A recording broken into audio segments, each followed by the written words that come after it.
આપણે જે વાત કરવાની છે વિદ્યાર્થી મિત્રો એ હવે એક નવી ઘટનાની વાત કરવાની છે અને નવી ઘટનાનું નામ છે વક્રી ભવન. કેવું ભવન? વક્રી ભવન. બરાબર ને? તો પરાવર્તનની જે શરૂઆત કરેલી હતી એ આપણે વાત કરેલી હતી પરાવર્તનના નિયમોથી, હે ને? તો વક્રી ભવન ઘટનાની જે વાત કરવાની થશે એ થશે વક્રી ભવનના નિયમોથી. ક્લિયર? તો સૌથી પહેલા પ્રશ્ન 2 માર્કની અંદર આવી શકે વિદ્યાર્થી મિત્રો, વક્રી ભવનના નિયમો છે એ લખો. ચલો કઈ વાંધો નહીં, લખી નાખીએ. તો સૌથી પહેલા પરાવર્તન અને વક્રી ભવનમાં મેઇન ફેર શું ખબર? પરાવર્તનની અંદર આપાત કિરણ અને જે પરાવર્તિત કિરણ હોય છે ને બે એક જ માધ્યમમાં હોય. પણ વક્રી ભવનની અંદર કેવું થશે? તો કે સૌથી પહેલા વક્રી ભવનની અંદર થવા માટે એક જરૂરી શરત કે બે માધ્યમ હોવા જોઈએ. કેટલા માધ્યમ હોવા જોઈએ વિદ્યાર્થી મિત્રો? બે. આ પહેલી અને જરૂરી શરત. જેમ કે આ કાચનો બ્લોક છે, આ જે છે ને એ કાચનો બ્લોક છે અને આ જે છે ને એ હવા છે. બરાબર? હવે આ બંને વસ્તુ છે ને એને અલગ અલગ રીતે કન્સિડર કરવા માટે એવી તો કોઈ પેરામીટર, એવી તો કોઈ રાશિ છે એ વ્યાખ્યાયિત થયેલી છે? હા, જરૂર વિદ્યાર્થી મિત્રો. એનું નામ છે ઈટા. શું નામ છે? ઈટા. જેમ કે હું એમ કહું કે અહીંયા છે ને એ ઈટા 1 છે અને અહીંયા છે એ ઈટા 2 છે. આપણે જનરલી વાત કરીએ તો આને એન જ કહેતા હોય, નિરપેક્ષ વક્રી ભવના. માધ્યમનો શું છે? નિરપેક્ષ વક્રી ભવના. ઓલું કેમ હોય કે જેનો અવરોધ હોય આ જેમ વધારે હોય, અવરોધકતા વધારે હોય, અવરોધ એનો વધારે હોય ને એવી રીતે અહીંયા વક્રી ભવના જેમ વધારે ને એમ માધ્યમ ઘટ. ધારો તમને હું એમ કહું કે એક માટે, જોજો સિમ્પલ ક્વેશ્ચન કરું, એક માટે ઈટા 2 છે અને એક માટે ઈટા 3 છે, તો આમાંથી વધારે પ્રકાશીય ઘટ કયું કહેવાય? આ. શું કામ? આ પેરામીટરનું નામ જ એ કે જે ભાઈ પેરામીટર છે એ વધારે હોય તો પ્રકાશીય રીતે ઘટો. પ્રકાશીય રીતે ઘટ એટલે વળી શું? તમને એમ થશે પ્રકાશીય રીતે ઘટ એટલે પ્રકાશના કિરણને જવા માટે તકલીફ પડે તો એને પ્રકાશીય રીતે ઘટ કહેવાય અને એને ઓછી તકલીફ પડે તો પ્રકાશીય રીતે પાતળું કહેવાય. એટલે પાતળા માધ્યમમાં પ્રકાશના કિરણનો વેગ વધારે હોય જ્યારે ઘટ માધ્યમમાં પ્રકાશના કિરણનો વેગ કેવો હોય છે? ઓછો. પ્રકાશીય ઘટતા પર આધારિત છે. આ સમજાવવાનું સિમ્પલ વસ્તુ થઈ ને તો બરાબર? ઓકે, નો પ્રોબ્લેમ. ચલો હવે આ વસ્તુને આપણે સમજવાની ટ્રાય કરીએ કે ભાઈ વક્રી ભવન છે એના વિશે થોડીક આપણે જે વાત છે એ ડિટેલિંગમાં લઈ લઈએ. ચલો તો સૌથી પહેલા અહીંયા હું છે ને આ જે બે માધ્યમોને જુદી પાડતી સપાટી છે ત્યાં હું એક લંબ ડ્રો કરું. બરાબર ને? આ પરપેન્ડિક્યુલર એટલે જે ન્યા છે એ દોરેલો લંબ છે. હાલ આટલું ક્લિયર? આમાં કોઈને વાંધો હોય ને? નો પ્રોબ્લેમ વિદ્યાર્થી મિત્રો. ચલો આ આપાત કિરણ છે, જોયું. આને હું કહી દઉં એક કિરણ હવામાંથી આપાત થાય છે અને લંબ સાથે ખૂણો બનાવે ને, લંબ સાથે જે ખૂણો બનાવે છે ને વિદ્યાર્થી મિત્રો એને ધારો કે હું I કહી દઉં. I એટલે એંગલ ઓફ ઇન્સિડન્સ, આપાત કોણ ક્યાંય કીધું. હવે હકીકતમાં તમે વિચારો આ બ્લોક નો હોત તો આ કિરણ આમ જ આગળ વધત, આ જ રીતે જાય આમ. પણ બ્લોક હોવાથી એની દિશા બદલાશે. એની દિશા બદલાય અને આવી થઈ જશે. જોજો આ રીતે આમ, એ હવે આમ ગતિ કરશે. તો ડેફિનેટલી તમને ક્વેશ્ચન થવો જોઈએ કે સર આ છે આમ જાશે જો બ્લોક ન હોય તો. બરાબર? તો એ કેમ આમ જ થયું? આ લંબ છે એની તરફ જ કેમ વળ્યું? કેમ ઓલી બાજુ ન વળ્યું? એનો પણ આન્સર મળી જશે હમણાં. પણ અત્યારે હું વિચારો કે લંબ તરફ વળ્યું અને જે એંગલ બનાવ્યું એને હું R કહીશ. R એટલે એંગલ ઓફ રિફ્રેક્શન. વિદ્યાર્થી મિત્રો, રિફ્લેક્શન એટલે પરાવર્તન અને રિફ્રેક્શન એટલે વક્રી ભવન. બરાબર? તો આ જગ્યાએ તમે સૌથી પહેલો નિયમ તો આ રીતે લખી શકો. આ રીતે લખું છું. આ જે છે ને વક્રી ભવન થાય છે ને એટલે આને હું કહી શકું વક્રીભૂત કિરણ. કેવું કહી શકું? વક્રીભૂત કિરણ. અને લંબ સાથે બનાવેલા ખૂણાને કહેવાય વક્રીભૂત કોણ. બરાબર? જોજો પહેલો નિયમ જોજો આની. આપાત કિરણ, વક્રીભૂત કિરણ અને સપાટીને દોરેલો લંબ.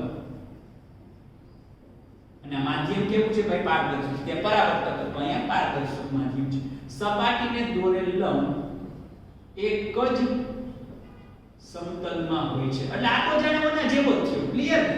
ત્યાં કોણ કોણ હતું ભાઈ? આપાત કિરણ, પરાવર્તિત કિરણ અને સપાટી. આ ત્રણે એકમાં છે ને. આ બોર્ડ એક સમતલ એટલે આખો ડાયાગ્રામ આવી ગયો. ત્રણે એક જ સમતલમાં હોય. હાલ આ નિયમમાં તો વાંધો નથી. અહીંયા બીજો કયો હતો ભાઈ? બીજો નિયમ આપાત કોણ અને પરાવર્તન કોણ કેવા હોય છે? સમાન હોય છે.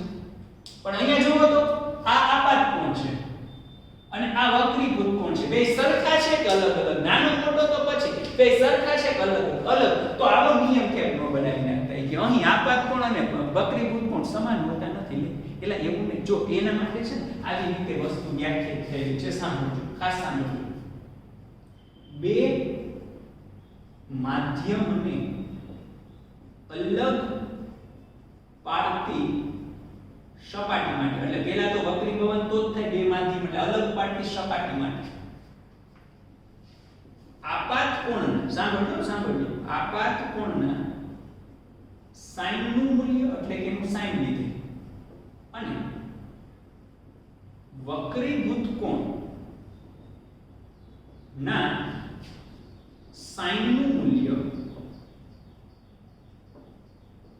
અચળ હોય છે. આવું કોણે કીધું હતું ખબર? સ્નેલ નામના વૈજ્ઞાનિક. આ બહુ સરસ એવું વાક્યને કહી દીધું અને ઘણું કામ આવશે. એના ઉપરથી આપણે સ્નેલના નિયમની વાત કરી નાખશું. એને શું કીધું ખબર? તો કે તમારે આ આપાત કોણનું sin મૂલ્ય એટલે કે sin i અને વક્રીભૂત કોણ છે r એનું તમે કન્સિડર કરી નાખો sin મૂલ્ય તો કે sin r. બરાબર? આ હંમેશા તમને અચળ મળે. અચળ એ કેટલું મળે ખબર? n21 જેટલું મળે. કોના જેટલું? n21. એટલે કે n21 એટલે શું ભાઈ? η21. બરાબર ને? એટલે આને આ રીતે લખી શકાય η2 ડિવાઇડેડ બાય η1. પણ હવે હું છે ને ટૂંકમાં સરળતા ખાતર એને n જ કહીશ. n21 એટલે n2/n1. આને વચાય કેમ? ખાસ ધ્યાન રાખજો વિદ્યાર્થી મિત્રો. માધ્યમ 1 ની સાપેક્ષે, સાંભળજો, માધ્યમ 1 ની સાપેક્ષે માધ્યમ 2 નો નિરપેક્ષ વક્રીભવન, ટૂંકમાં જે છેદમાં હોય ને એની સાપેક્ષે હોય. અહીંયા હું n12 લખત, MCQ માટે ઇમ્પોર્ટન્ટ, n12 લખત તો અહીં શું આવે? n1/n2. તો આને શું વચાય? માધ્યમ 2 ની સાપેક્ષે માધ્યમ 1 નો વક્રીભવન. Very good. Last one. ચલો, NAB હોય તો NA ના છેદમાં NB તો માધ્યમ B ની સાપેક્ષે માધ્યમ એનો વક્રીભવન. કા સમજાઈ ગયું બધા? આના ઉપરથી તમે ક્રોસ મલ્ટીપ્લિકેશન કરવા જાઓ. બરાબર? હવે અહીંયા જો હું જનરલી છે ને આ જસ્ટ આકૃતિમાં આવું હતું એટલે હવે હું તમને છે ને આનો મેઈન નિયમ તારવા જાઉં. ચાલો અહીંયા મેં n1 કીધું તો n1 હોય ત્યાં ખૂણાને હું θ1 કહી દઉં. અહીંયા n2 છે, n2 હોય ત્યાં હું ખૂણાને θ2 કહી દઉં વિદ્યાર્થી મિત્રો. તો હવે આ જે ઇક્વેશન છે ને આવું લખી શકાય sin θ1 ના છેદમાં sin θ2. બરાબર? તો આને આપણે આ રીતે કન્સિડર કરીએ તો જોવો તો n1 ચોકડી ગુણાકાર n1 sin θ1 n2 sin θ2, જેને સ્નેલના નિયમનું વ્યવહારિક સ્વરૂપ કહે છે. તો કે આ જે સ્ટેટમેન્ટ છે ને એને જ કહેવાય જેને સ્નેલનો નિયમ નું સમીકરણ કહે છે. સ્નેલના નિયમનું સમીકરણ કહે છે. ઠીક છે વિદ્યાર્થી મિત્રો? તો જો એક વસ્તુ ખાસ ધ્યાન રાખજો, આનો આપણે ઉપયોગ કરશું ત્યારે હું તમને આ ખાસ કહીશ. સ્નેલના નિયમનું વ્યવહારિક સ્વરૂપ આ પણ જેનો વક્રીભવનાંક એ નો ખૂણો આવે. n1 હોય તો અહીંયા θ1, અહીંયા હું i લખું તો i આવે, p લખું તો p આવે, q લખું તો q આવે. જેનો વક્રીભવનાંક e માધ્યમનો ખૂણો થઈ ગયો ને. અહીંયા n2 છે તો θ2 આવે. જેનો વક્રીભવનાંક એ માધ્યમનો ખૂણો પણ લંબ સાથેનો. મોસ્ટ ઇમ્પોર્ટન્ટ વસ્તુ માય ફ્રેન્ડ, જે માધ્યમ એનો ખૂણો પણ લંબ સાથેનો. તમને આર્ટ ઓફ θ1 આપે ન ચાલે, લંબ સાથેનો ખૂણો જોઈએ ખાસ. બરાબર? સ્નેલના નિયમમાં બે વસ્તુ ધ્યાન રાખવાની, જે માધ્યમ એનો ખૂણો પણ લંબ સાથેનો. Very good. ચલો, તો આ બે નિયમ છે વક્રીભવનના, બે નિયમ. That's it. વાર્તા પૂરી. બરાબર છે? અચ્છા, હવે તમારે સાબિતી જોતી હતી આવી કે ભાઈ સર આ શું કામ આમ જ આવે, એની સાબિતી આપણે આપી દઈએ. પણ એ પહેલા હવે જે વસ્તુ અહીંયા નોટ કરીને લખું ને એ વિદ્યાર્થી મિત્રો MCQ માં કામ આવી શકશે તમને. બરાબર? જેમ કે આમાંથી અવનવા ક્વેશ્ચન્સ પૂછાઈ શકે છે. એઝ એક્ઝામ્પલ નંબર 1, ધારો કે આવું તમને કે n43 ગુણાકારમાં n32 ગુણાકારમાં n21 બરાબર કંઈક થાય તો એ કંઈક મેળવો. તો આને જો આ રીતે લખી શકાય. જો બધું સિમ્પલી છે, આમ તો સમજી ગયા છો પણ છતાંય કહી દઉં.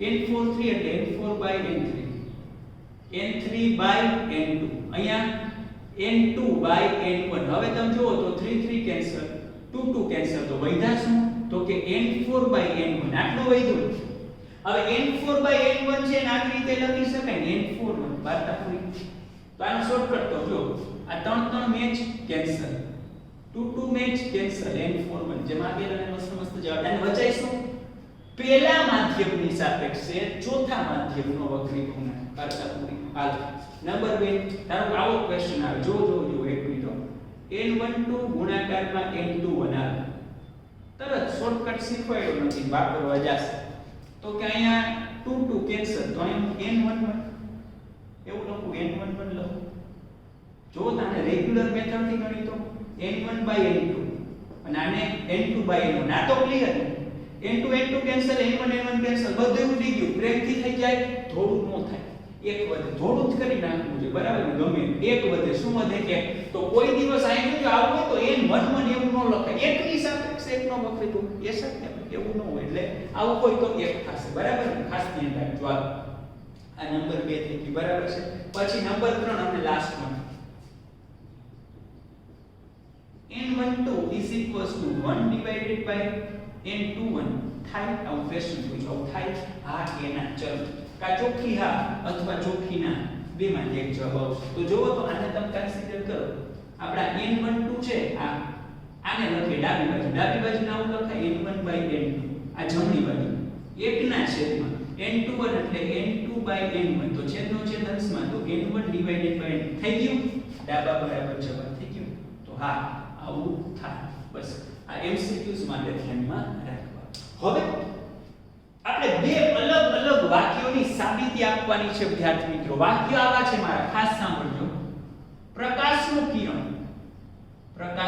કિરણ પ્રકાશીય પાતળા માધ્યમમાંથી પ્રકાશીય ઘટ માધ્યમમાં દાખલ થાય ત્યારે શું થાય અને નંબર 2 પ્રકાશનું કિરણ પ્રકાશીય ઘટ માધ્યમમાંથી પ્રકાશીય પાતળા માધ્યમમાં દાખલ થાય ત્યારે શું થાય આ બે વસ્તુની આપણે વાત કરવાની છે વિદ્યાર્થી તો જોજો અહીંયા પ્રકાશનું કિરણ પાતળામાંથી ક્યાં જાય છે ઘટમાં બરાબર છે તો જોજો અહીંયા પેલું માધ્યમ પાતળું છે અને બીજું માધ્યમ કેવું છે ઘટ તો આપણે એ જ રીતની વસ્તુ અહીંયા કન્સિડર કરીએ જોજો અહીંયા બે માધ્યમોને અલગ પાડતી સપાટી છે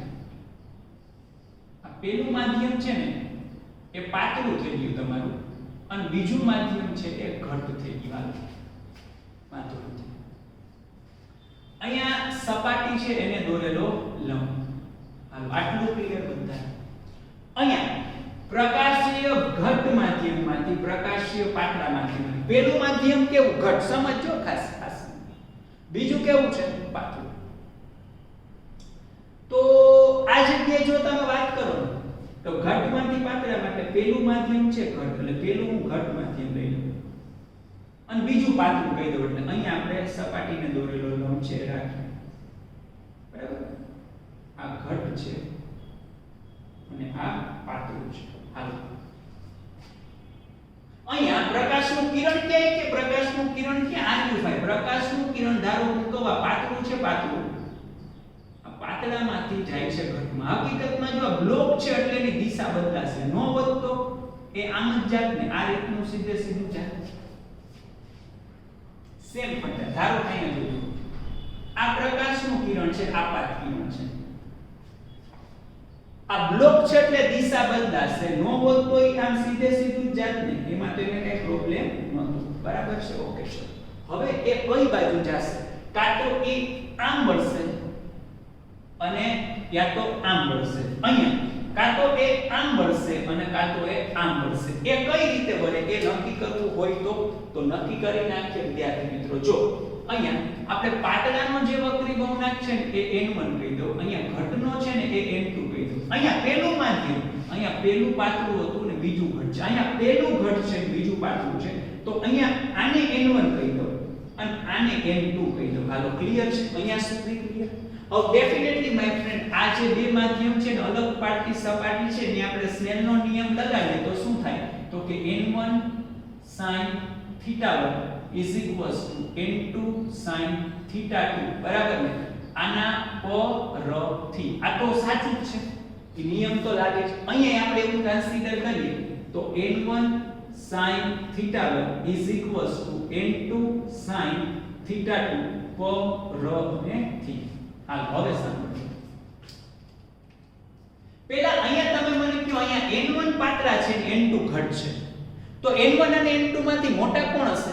પ્રકાશીય રીતે પાતળું હોય એના માટે n ઓછા, પ્રકાશીય રીતે ઘટ હોય એના માટે n વધારે. તો જો અહીંયા n છે એ ઓછા હશે અને અહીંયા n છે એ વધારે હશે. હાલો આમાં તો બધાને ક્લિયર થઈ. અહીંયા n1 ઘટ છે ને n2 પાતળા છે, તો અહીંયા આ n1 વધારે હશે અને n2 ઘટ હશે. હાલો આટલું ક્લિયર. હવે હું તમને સાવ સિમ્પલી સમજાવું. ધારો કે અહીંયા ઓછું વધારે, તો અહીંયા હું 2 લખું અને અહીંયા હું 5 લખું. અહીંયા મારે બીજી એવી કિંમત સિલેક્ટ કરવાની કે જેથી કરીને બેયને મારે ઇક્વલ થઈ શકે. બરાબર? તો જો અહીંયા હું 2 ની બાજુમાં શું સિલેક્ટ કરી શકું? 5. અને 5 ની બાજુમાં શું સિલેક્ટ કરી શકું? 2. અને આના ઉપરથી વિદ્યાર્થી મિત્રો હું એવું કહેવા માંગુ છું, જો બે પદનો ગુણાકાર છે એ આમ અચળ મોટો હોય, તો જે પદ નાનું હોય ને એની બાજુમાં આવતો આંકડો મોટો હોવો જોઈએ, અને જે પદ મોટું હોય એની બાજુમાં આવતો આંકડો નાનો હોવો જોઈએ, તો જ તમે બે ઇક્વલ કરી શકો. થાય ને? હજી જો અહીંયા તમને સાબિતી આપું. ધારો કે આ મોટું નાના, આનું 5 કહું, આનું 2 કહું. હવે મારે બીજો આંકડો એવી રીતે લેવાનું. કેવી રીતે લેવાનું? એવી રીતે લેવાનું જેથી બેયનું જે ગુણાકાર છે ને સરખો થાય. તો મારે 2 જ લેવા પડે, મારે અહીંયા 5 લેવા પડે. એનો જે આંકડો મોટો હોય એ બાજુનો તો નાનો જ હોવો જોઈએ, જે નાનો હોય એ બાજુનો તો મોટો જ હોવો જોઈએ, તો જ તમને પરફેક્શન મળે. તો હવે આ તમને n1 n2 ખબર હતી, એના ઉપરથી θ1 અને θ2 નો રિલેશન મળ્યો. જોવો તો અહીંયા sin θ1 અને sin θ2 જોવો sin θ1 છે એ મોટા મળ્યા કોના કરતા? 2 કરતા. તો અહીંયા હું લખી શકું. અહીંયા શું મળ્યું? જોવો તો અહીંયા તમને મળ્યું sin θ1 છે એ નાના મળ્યા કોના કરતા? sin θ2 કરતા. આના ઉપરથી એવું લખી શકાય કે આ θ1 છે એ θ2 કરતા મોટા, અને આના ઉપરથી એવું લખી શકાય θ1 છે θ2 કરતા નાના. હવે સ્નેલના નિયમની બે વાત યાદ છે ને? પહેલી વાત, જે માધ્યમ એનો ખૂણો. તો મેં અહીંયા n1 અને θ1 લખ્યું છે. આ n1 ની સાથે જે ખૂણો બને ને θ1 હશે. કોણ? લંબ સાથે. અહીંયા n1 ની સાથે θ1 લખ્યું છે, એટલે n1 હોય ને ત્યાં જે ખૂણો બને ને θ1 હશે. કોણ? લંબ સાથે. ક્લિયર છે વિદ્યાર્થી મિત્રો? હવે જોજો, હવે ખાસ ધ્યાન. અહીંયા તમારે એવો રિલેશન સાબિત કરવાનું છે કે θ2 નાનું થાય. તો જો આ કિરણ આમ જાતું હોય ને તો આ ખૂણો તો સરખો જ મળે, આ બે સરખા જ છે. બીજો ખૂણો નાનો મળવા માટે તમારું જે વક્રીભૂત કિરણ છે ને એને લંબ તરફ જ વળવું પડે, જેથી કરીને બીજા માધ્યમમાં લંબ સાથે મળતો ખૂણો θ2 આના કરતા નાનો મળે. અહીંયા જો તમને અત્યારે આમ આવે તો આ બે ખૂણા હરખા જ થાય. સરખા જ થાય એક્ઝેક્ટલી. પણ અહીંયા θ2 મોટો મળવો જોઈએ સ્નેલના નિયમ મુજબ, એ તો સાચો જ છે. તો હવે બીજો ખૂણો મોટો મળવો પડે એના માટે તમારા જે કિરણ છે ને એને આમ જ વળવું પડે, જેથી કરીને એ કિરણને લંબ સાથે બનેલો ખૂણો θ2 છે એ આના કરતા મોટો મળે. તો આ મેં તમને છે થિયરિટિકલી પહેલા પ્રૂફ આપી દીધું ને. હવે અહીંયા આકૃતિમાં જોઈ શકાય છે કે વિદ્યાર્થી મિત્રો તમારું કિરણ પાતળામાંથી ઘટમાં આવતું હશે ને ત્યારે લંબ તરફ, સમજાણું? લંબ તરફ એ હંમેશા લંબ તરફ જ વળશે. અને તમારું કિરણ છે વિદ્યાર્થી મિત્રો એ ઘટમાંથી પાતળામાં જતું હશે ને ત્યારે લંબથી દૂર, હંમેશા લંબથી દૂર. તો આની સાબિતી મેં તમને દઈ દીધી. બરાબર ને? ઘણાને ખબર હશે કે આવું થતું, પણ કેમ?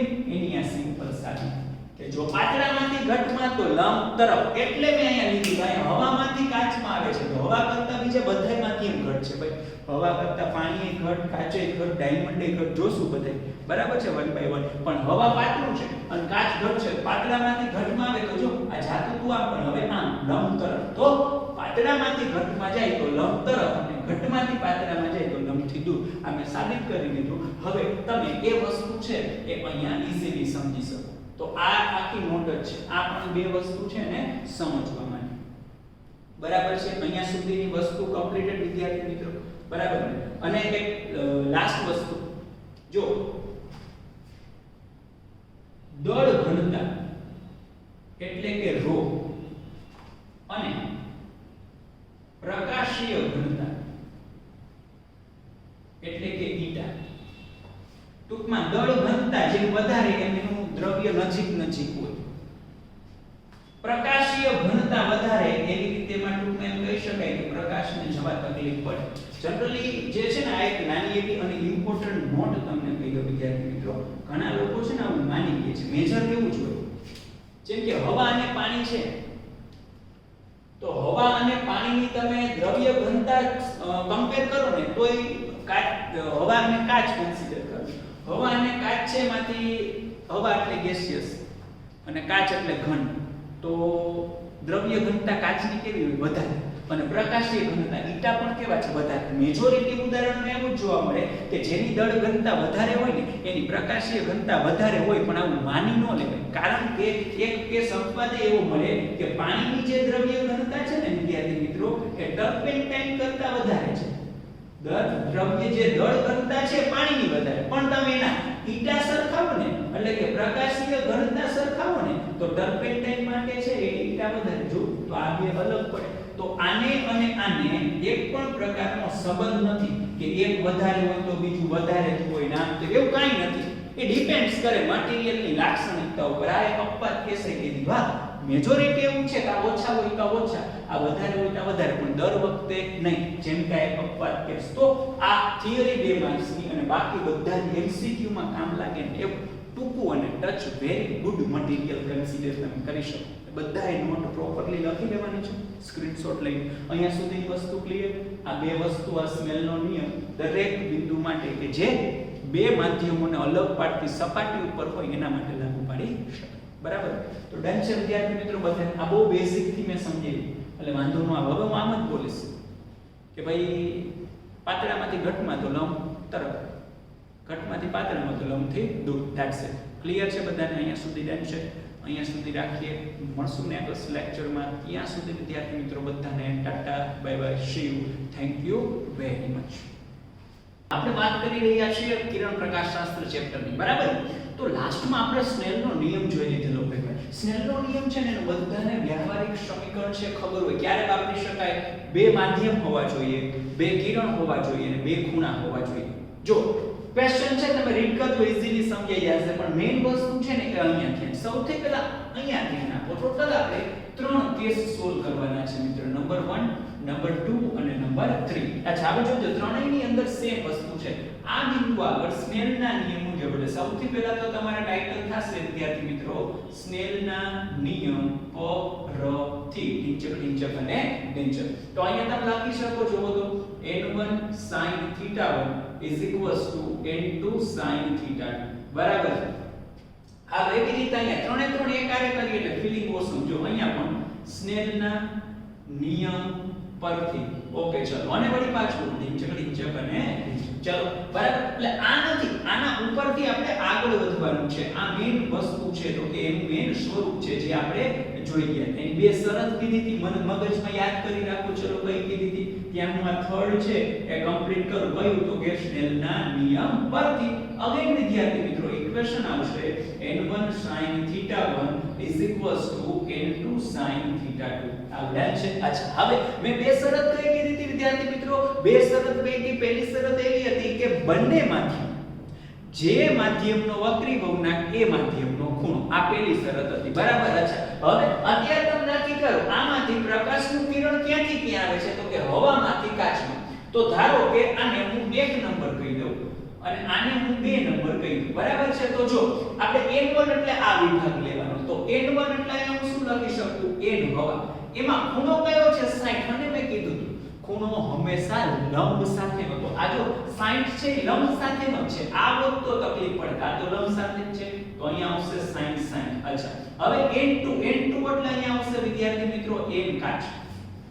અહીં ખબર નથી, કીધું નથી ક્વેશ્ચનમાં, મેળવવાના છે. બરાબર? એટલે કોઈ 1.5 એમ દઈ ન લે સીધા. sin θ2 એટલે લંબ સાથેનો, બીજા માધ્યમમાં 35 ખૂણો છે. તો અહીંયા આવશે sin 35 ડિગ્રી. બરાબર છે? હા, હવે એટલું તો બધાને ખબર જ હોય, હવાનો વક્રી ભવનાંક હંમેશા કેટલો હોય? 1. તો જો અહીંયા આવશે 1, અહીંયા આવશે sin 60, અહીંયા આવશે n કાચ અને અહીંયા આવશે sin અને 35. અચ્છા, હવે આમાંથી n કાચને હું કરતા બનાવું સમીકરણો વિદ્યાર્થી મિત્રો. તો મને શું મળે? જો તો n કાચ બરાબર sin 60 ના છેદમાં sin 35. બરાબર ને? આવું આની વેલ્યુ બધાને ખૂણા મેળવતા આવડતા જ હોય ટેબલમાં તો તમે કન્સિડર કરશો ને sin એટલે મળશે 0.8660 આવું મળશે અને sin 35 કન્સિડર કરવા જાશો તો 0.5736 આવું આવશે આનો આન્સર બંનેનો ભાગાકાર કરવા જાશો વિદ્યાર્થી મિત્રો એટલે તમને મળશે 1.51 વક્રી ગુણાંકનો એકમ હોય નહીં જેની ખાસ નોંધ લે અહીંયા આવી જાવ તો બીજામાં ક્યાંથી ક્યાં એરો છે હવામાંથી પાણીમાં તો અગેન હવાને હું 1 કહી દઉં અને પાણીને 2 એ ચાલો તમે અને 1 થયો ના એમાં કઈ ચેન્જીસ નથી પણ ધ્યાન રાખવાનું આને 2 કહ્યો તો ખૂણો θ2 થાય આને 1 કહ્યો તો ખૂણો θ1 થાય આને 1 કીધું હોય તો આ ખૂણો θ1 થાય આને 2 કીધું હોય તો આ ખૂણો θ2 થાય અચ્છા n1 એટલે ચલો n1 એટલે n હવામાં એટલે આના જેવી જ ફીલિંગ આવશે sin θ1 જોવાનું ખાલી લંબતી વખતે જોવાનું લંબ સાથેનો જ છે ને sin અચ્છા વાંધો નથી લંબ સાથેનો જ 60 ડિગ્રી n2 એટલે n પાણી અને sin θ2 એટલે અહીંયા આવશે 47 બરાબર છે અચ્છા ઓકે હવે n હવા આની જેમ જ ભાઈ n હવા કેટલા થાય 1 પછી sin તો છે જ અહીંયા આપી દઈએ n પાણી અને અહીંયા આપેલું છે sin 47 ડિગ્રી બરાબર છે ઓકે ચલો n પાણીને કરતા બનાવો વિદ્યાર્થી મિત્રો શું મળે તો કે n પાણી બરાબર sin 60 ડિગ્રી ના છેદમાં sin 47 એટલે કે 47 ડિગ્રી બરાબર વેલ્યુ કન્સિડર કરવા જાવ sin 60 ની તો આટલી જ મળશે 0.8660 પોસિબલ હોય ને તો અત્યારે સ્ટેબલ લઈને અત્યારે જ તમે હું લખું છું ને કદાચ આમાં માઈનર 1 2 આંકડાનો ચેન્જ હોય પાછળ 38 35 તો એમાં બહુ પેટમાં નહીં દુખાડવાનું એપ્રોક્સિમેટ આટલું જ મળશે બરાબર 47 ની જે વેલ્યુ છે ને 0.7314 આવું મળશે પછી બંનેનું ડિવિઝન કરશો એટલે તમારો આન્સર આવશે વિદ્યાર્થી મિત્રો 1.18 આ n પાણી તમે કહેશો એ પાણીનો 1.33 કોઈ જરૂરી નથી આ ડેટા છે તો આવો મળે ગંદુ પાણી છે બરાબર ને વોટેવર ડન તો આ જગ્યાએ આમાંથી n કાચ મળે છે આમાંથી n પાણી મળે છે હવે ક્વેશ્ચન થર્ડમાં પાણી કાચની સપાટી આપેલી છે કિરણ ક્યાંથી ક્યાં જાય છે પાણીમાંથી કાચમાં આપણી સ્ટાઇલ પ્રમાણે આને 1 નંબર કહી દઈએ અને 2 નંબર કહી દઈએ ચલો આ ક્લિયર ને કઈ રીતે યુઝ કરવાનો સિમ્પલ જ છે એટલે હું ડાયરેક્ટલી જ વાત કરું છું ચલો n1 પાણી છે તો અહીંયા હું લખું n પાણી sin θ1 જો પણ લંબ સાથેનો છે ને અચ્છા તો પ્રોબ્લેમ નથી તો આ sin 45 બરાબર છે અચ્છા હવે n2 ચલો n2 એટલે નંબર 2 તો નંબર 2 કાચ છે તો અહીંયા n કાચ અને θ2 તો કે આ મેળવવાના છે તો આને જ આપણે θ2 કહી દઈએ θ2 નું θ કહી દો તો અહીંયા θ2 ની જગ્યાએ શું આવે sin θ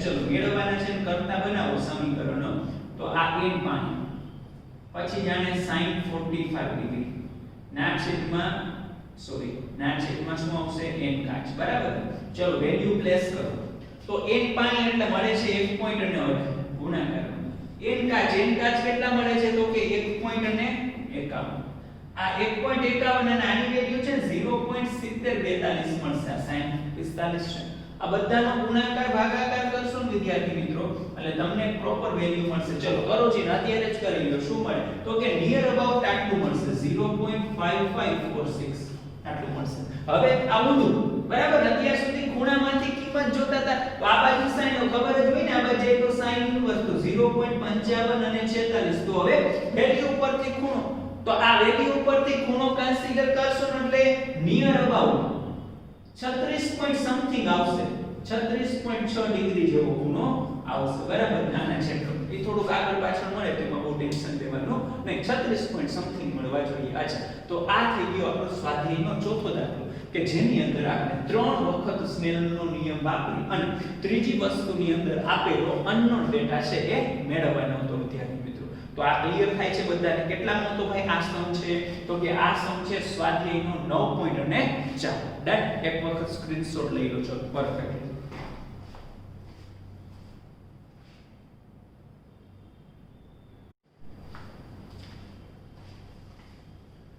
ઓકે સ્ટુડન્ટ્સ તો હવે જે વાત કરવાની છે એક ટોપિકની વાત કરવાની છે અને એનું નામ છે લેટરલ શિફ્ટ શું નામ છે વિદ્યાર્થી મિત્રો તો કે એનું નામ કન્સિડર કરીએ તો લેટરલ શિફ્ટ છે અને જે લેટરલ શિફ્ટ છે એનું બીજું નામ કન્સિડર કરી શકાય પાર્શ્વીય સ્થાનાંતર કેવું સ્થાનાંતર પાર્શ્વીય સ્થાનાંતર હવે એક વસ્તુ ખાસ સમજજો આ જે થિયરી છે ને વિદ્યાર્થી મિત્રો એનો ડાયાગ્રામ આપની ટેક્સ્ટ બુકમાં આપેલ છે બટ એનું એક ઇક્વેશન છે જે આપેલું નથી બટ કોમ્પિટિટિવ એક્ઝામિનેશન માટે ઇક્વેશન ઇમ્પોર્ટન્ટ છે હવે આપણે શું કરશું તો આપણે છે ને એને પ્રૂફ કરવા નહીં બેસીએ કારણ કે એમાં તો ટાઈમ પાસ થશે ને એક્ઝામમાં તમને એનું પ્રૂફ પૂછાવાનું નથી બટ એ ઇક્વેશન પરથી કોમ્પિટિટિવ એક્ઝામમાં આમાં તો નહીં બોર્ડમાં તો નહીં જ બટ કોમ્પિટિટિવ એક્ઝામિનેશન છે એમાં ક્વેશ્ચન હોઈ શકે, તો એ રિલેટેડ નું વર્ક આપણે કરશું. તો અત્યારે જે પણ વર્ક થશે ને હવે એ તમારા બોર્ડ રિલેટેડ નહીં હોય બટ એ તમને બોર્ડના એમસીક્યુઝ, બોર્ડમાં પૂછાતા એમસીક્યુઝ અને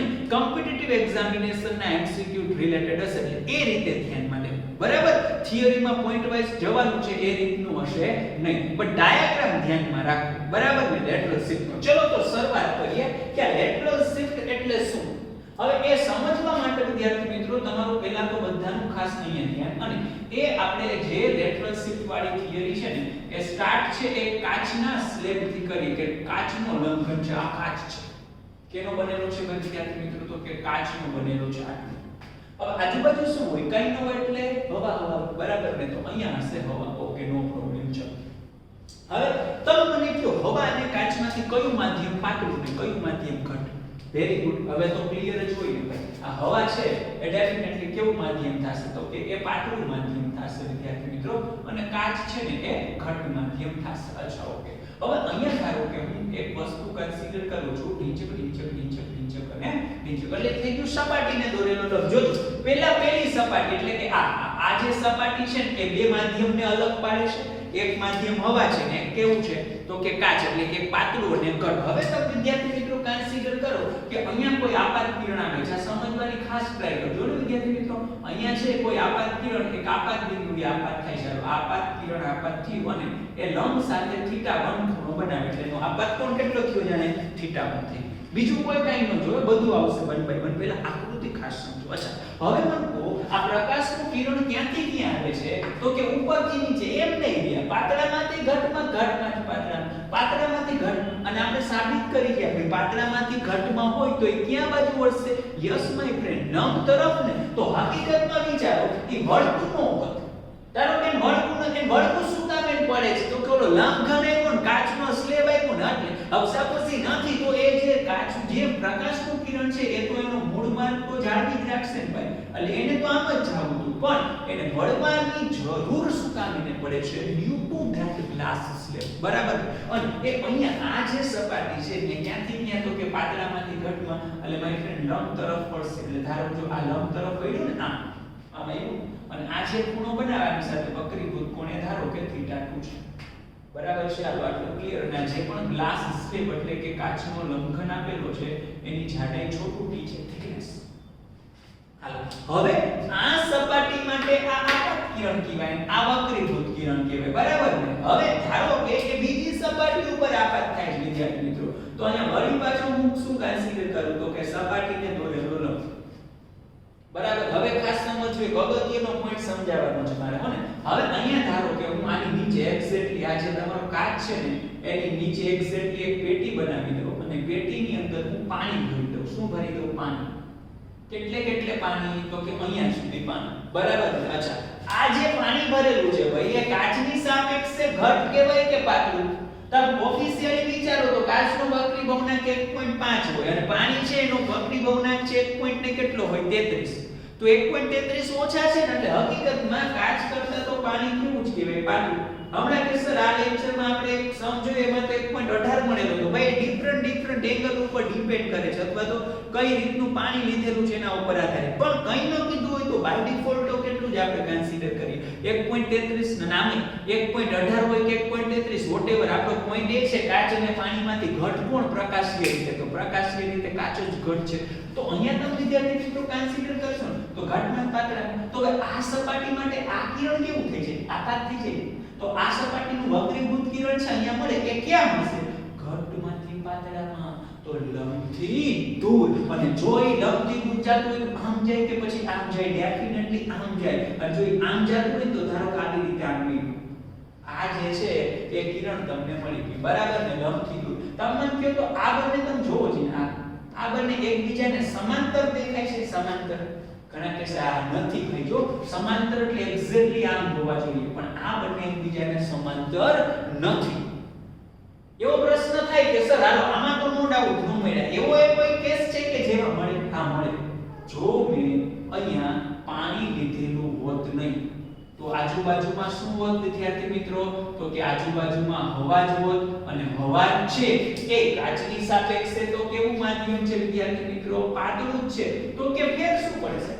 ઘટમાંથી પાતળામાં તો લંબથી દૂર જ જવાનું છે, પણ ફેર એવો પડશે વિદ્યાર્થી મિત્રો, ફેર એવો પડશે કે જાશે તો લંબથી દૂર, જાશે તો લંબથી દૂર, પણ એવી રીતે જાશે. કેવી રીતે જાશે? એવી રીતે જાશે કે જેથી ઇનિશિયલ જે કન્ડિશન છે ને, કઈ કન્ડિશન? આ એ ઇનિશિયલ કન્ડિશન સાથે એક્ઝેક્ટલી મેચ થશે, એટલે કે આ બંને એકબીજાને કેવા બનશે વિદ્યાર્થી મિત્રો? સમાંતર બનશે. ક્લિયર? તો હવે જોઈ શકાય છે કે આ જે બંને કિરણો તમે કન્સિડર કરો, અહીંયા સુધી આ જે કન્સિડર કરો, આ એકબીજાને કેવા છે? સમાંતર. તો કે ઇનિશિયલ પાથ અને આ ફાઇનલ પાથ, આ પ્રારંભિક રસ્તો અને અંતિમ રસ્તો જે માર્ગ છે, એ બંને માર્ગ એકબીજાને કેવા છે? સમાંતર. એ સમાંતર થવાનું રીઝન શું વિદ્યાર્થી મિત્રો? તો કે જે માધ્યમ ઉપર હતું એ હવા છે ને એ પાતળું છે, નીચે છે એ હવા છે ને એક પાતળું, ટૂંકું ને ટચ. બોલો, ટૂંકું ને ટચ. જો વક્રી ભવનાક સરખો, એવું જ થયું ને? અહીંયા હવા ને અહીંયા જે વક્રી ભવનાક છે જે અહીંયા છે, જો વક્રી ભવનાક સરખો તો બંને એકબીજાને સમાંતર. બોલો, વક્રી ભવનાક સરખો તો બંને એકબીજાને સમાંતર. અને વક્રી ભવનાક અલગ અલગ હોય, જેમ કે પાણી હતું માં હવા હતી, તો બંને એકબીજાને સમાંતર થશે નહીં. તમને એમ થશે સર આ તો સિમ્પલ કન્સેપ્ટ છે, આમાં શું એટલું બધું ઇમ્પોર્ટન્ટ? આના ઉપરથી ક્વેશ્ચન આવા પૂછાય વિદ્યાર્થી મિત્રો. જો પૂછાઈ ગયેલું છે કોમ્પિટિટિવ એક્ઝામિનેશન ની વાત કરો, જો એક એમસીક્યુ તમને કહું કેવો પૂછાઈ ગયેલું છે. તો કે ધારો કે તમને છે ઘણા બધા માધ્યમ આપે, બરાબર? ચલો આ સપોઝ એવી રીતે માની લો કે અલગ અલગ 3 ભાગ કરેલા છે, બરાબર છે? તો કે નો પ્રોબ્લેમ. ચલો અહીંયા આ સપાટીને દોરેલો લંબ, આ સપાટીને દોરેલો લંબ છે.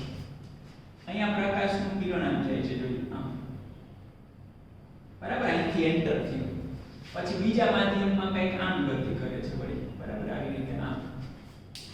પછી જે અહીંયા સપાટીને દોરેલો લંબ વળી પાછો જોજો ખાસ જોજો. પછી જે ત્રીજું માધ્યમ છે ને, મતલબ આ પેલું આ બીજું ના ત્રીજું, અહીંયા જે છે ને એ આ રીતે કંઈક આમ ગતિ કરે છે, બરાબર છે? આ રીતે આમ, અને ગતિ કરી અને અહીંયા પહોંચે છે, બરાબર છે? વળી પાછું અહીંયા સપાટીને દોરેલો લંબ, બરાબર? ન્યા વળી કંઈક એની જે ગતિ છે ને એ આ રીતે આમ કંઈક આપેલી છે, આ રીતે આમ. ઓકે, હવે સાંભળો, બધે વક્રી ભવનાક આવા કીધા કે આનો વક્રી ભવનાક n1 છે, આનો n2 છે, આનો n3 છે અને આનો n4 છે. તો નીચેનામાંથી કઈ શરત સાચી? કયા બે વક્રી ભવનાક સરખા થાય? તો તમારે શું કરવાનું વિદ્યાર્થી મિત્રો? જુઓ તો એક આ કિરણ આ જાય છે આમ અને આ બે એકબીજાને ભલે એક દિશામાં નથી પણ આમ તો સમાંતર ને. જો આ આમ જાય છે અને આ બે એકબીજાને કેવા છે? સમાંતર. તમે સ્કેલ રાખીને આવી રીતે આમ ડોટેડ લાઈન કન્સિડર કરો આમાંથી નીકળતી, બરાબર? તો આ જે ડોટેડ લાઈન છે કોને સમાંતર માનવું પડે છે? તો કાન. મેં રફલી ડાયાગ્રામ ડ્રો કર્યું છે, એક્ઝેક્ટલી તમને આપે એમાંથી આમ ડોટેડ લાઈન ડ્રો કરો તો માનવું પડે છે કે આ બંનેની જે લાઈન છે ને એકબીજાને કેવી છે? સમાંતર. અને એકબીજાને સમાંતર હોવાથી વક્રી ભવનાક કઈ કેવા થવા જોઈએ વિદ્યાર્થી મિત્રો? સેમ. અને વક્રી ભવનાક સેમ થાય એનો મતલબ n1 n3 કન્ડિશનનું પાલન થવું જોઈએ. તો જો આકૃતિ ઉપરથી બે સિમ્પલ આ વાક્ય ઉપર વક્રી ભવનાક સરખા તો કિરણો સમાંતર, અને કિરણો સમાંતર તો વક્રી ભવનાક સરખા. અહીંથી મેં એવું કહ્યું કે વક્રી ભવનાક સરખા તો કિરણો સમાંતર, અહીંયા મેં એવું કહ્યું કિરણો સમાંતર તો વક્રી ભવનાક સરખા. તો આ રીતે તમને એનો ફાયદો જોવા મળે, બરાબર? આ એક કન્સેપ્ટ ક્લિયર થયો આના ઉપરથી. ઓકે વિદ્યાર્થી મિત્રો, હવે આપણે તો કે ભાઈ આ લેટરલ શિફ્ટ એટલે શું સર? લેટરલ શિફ્ટ એટલે શું કે જો બ્લોક ન હોત તો તમારો ઇનિશિયલ પાથ આ છે, બ્લોક હોવાથી ફાઇનલ પાથ આ છે, તો આ બંને વચ્ચેનું જે લંબ અંતર છે ને ઓછામાં ઓછું અંતર તો આટલું એને જ કહેવાય. આ તમે કન્સિડર કરો, આ કરો કે આ કરો, વોટએવર, આ જે બંને વચ્ચેનું લંબ અંતર છે એને જ કહેવાય લેટરલ શિફ્ટ, એટલે કે પાર્શ્વીય સ્થાનાંતર. તો પારદર્શક માધ્યમને લીધે આપાત કિરણની જે દિશાનું શિફ્ટિંગ થાય છે ને, આપાત કિરણ પહેલા નો હોત તો આમ જતું હતું પણ હવે છે એટલે આમ જાય છે, તો એમાં થતી શિફ્ટને, પારદર્શક માધ્યમને કારણે થતી આપાત કિરણની દિશામાંની શિફ્ટને એનું લેટરલ શિફ્ટ કહે છે, પાર્શ્વીય સ્થાનાંતર કહે છે.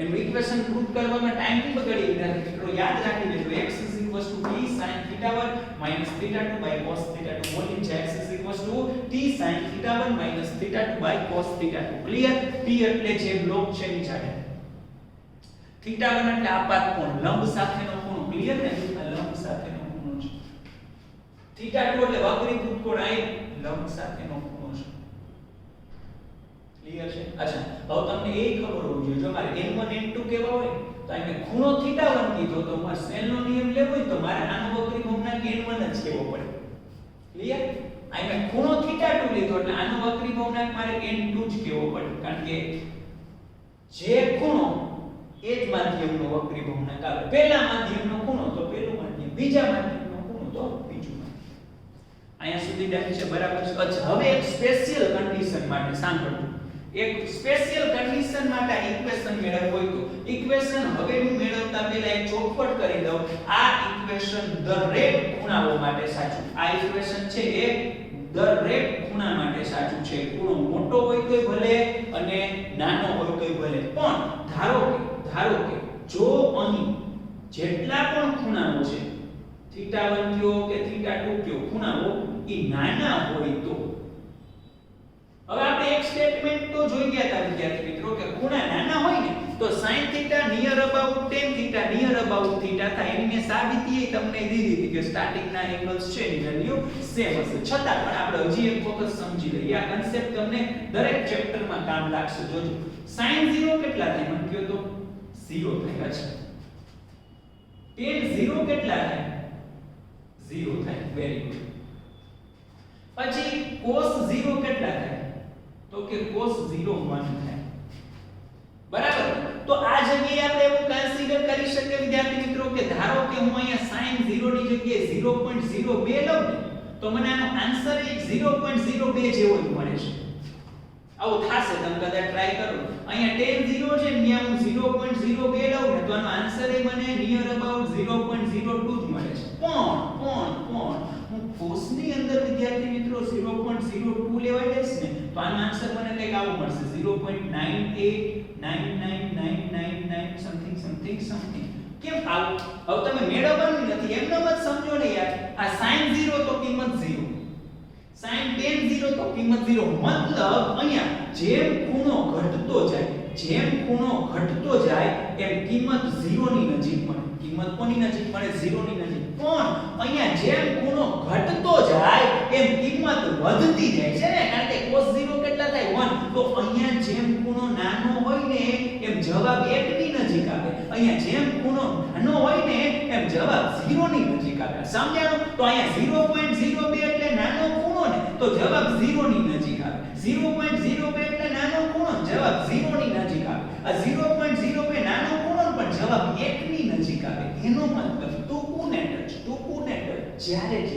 જ્યારે ખૂણાઓ નાના હોય વિદ્યાર્થી મિત્રો ત્યારે sin θ નિયર અબાઉટ શું લઈ શકાય θ tan θ પણ નિયર અબાઉટ શું લઈ શકાય θ પણ cos θ નિયર અબાઉટ શું લઈ શકાય 1 ક્લિયર બધાને આ મોસ્ટ ઇમ્પોર્ટન્ટ વસ્તુ છે વિદ્યાર્થી મિત્રો ઘણી બધી જગ્યાએ ઘણા બધા ચેપ્ટર્સ માં પણ કામ લાગશે અમે બહુ તમને સિમ્પલ વે માં સમજાવ્યું ક્લિયર કે જ્યારે પણ ખૂણાઓ બહુ જ નાના આપે ને ત્યારે sin θ નિયર અબાઉટ θ લઈ શકાય tan θ પણ નિયર અબાઉટ θ લઈ શકાય પણ cos θ નિયર અબાઉટ કેટલા થાય 1 ચલો આ કન્ડિશન નું જો પાલન થતું હોય તો એનો પ્રયોગ આપણે અહીંયા કરીએ અને આ કન્ડિશન માટે એક ઇક્વેશન મેળવીએ તો કે જો x બરાબર xt એટલે t sin θ near about θ sin θ1 near about θ1 sin θ2 near about θ2 એનો મતલબ sin something near about something અને sin θ1 minus θ2 near about θ1 minus θ2 કારણ કે ખૂણાઓ નાના હોય ત્યારે આવું થાય તો ખૂણાઓ નાના છે તો પછી આવું થઈ ગયું બરાબર ને sin θ1 minus θ2 એટલે near about ખાલી θ1 minus અને વિદ્યાર્થી મિત્રો cos θ નિયર અબાઉટ શું થાય 1 એ cos θ1 હોય cos θ2 હોય cos θ3 હોય cos θ4 હોય પણ ખૂણો નાનો તો cos θ નિયર અબાઉટ કેટલા થાય 1 હાલો અહીંયા સુધીની વસ્તુ ક્લિયર છે તો આ જગ્યાએ જો તો વિદ્યાર્થી મિત્રો શું મળે છે તો કે કોઈ પણ ભાગ્યા જવાબ 1 નો આવે કોઈ પણ આવે તો t θ1 θ2 હજી એક નવી વસ્તુ કહું શીખવાનું જો અહીંયા આમાં θ1 કોમન કાઢ્યું એટલે અહીંયા શું વધશે 1 - θ2/θ1 ન સમજાણું હોય એ θ1 પાછું ગુણાવી દે એટલે આવું મળી જશે પાછું લખતાની નીચે વળી ગુણાવી બરાબર આવું શું કામ એમ કહ્યું હવે મારે આ બિંદુએ સ્નેલનો નિયમ લગાડવો હોય તો કે સ્નેલનો નિયમ શું થાય તો કે હું એ લખું છું પહેલા તો સ્નેલનો નિયમ છે નું વ્યવહારિક સૂત્ર શું ભાઈ તો કે n1 sin θ1 n2 sin θ2 પણ જે ખૂણો એનો જ વક્રી ભવનાંક એટલે જ મેં અગાઉથી જ લઈ લીધું જો θ1 હોય તો અહીંયા મેં n1 કહી દીધું θ2 હોય તો અહીંયા મેં n2 કહી દીધું બરાબર છે એવું જ છે હાલો એવું જ છે વાંધો નથી હવે અહીંયા ખૂણાઓ નાના હોવાથી sin θ1 નિયર અબાઉટ θ1 અને sin θ2 નિયર અબાઉટ θ2 આવું ક્લિયર આમાંથી θ2/θ1 ને કરતા બનાવો તો આ આમ જાય અને આ આમ જાય તો શું મળે ભાઈ n1/n2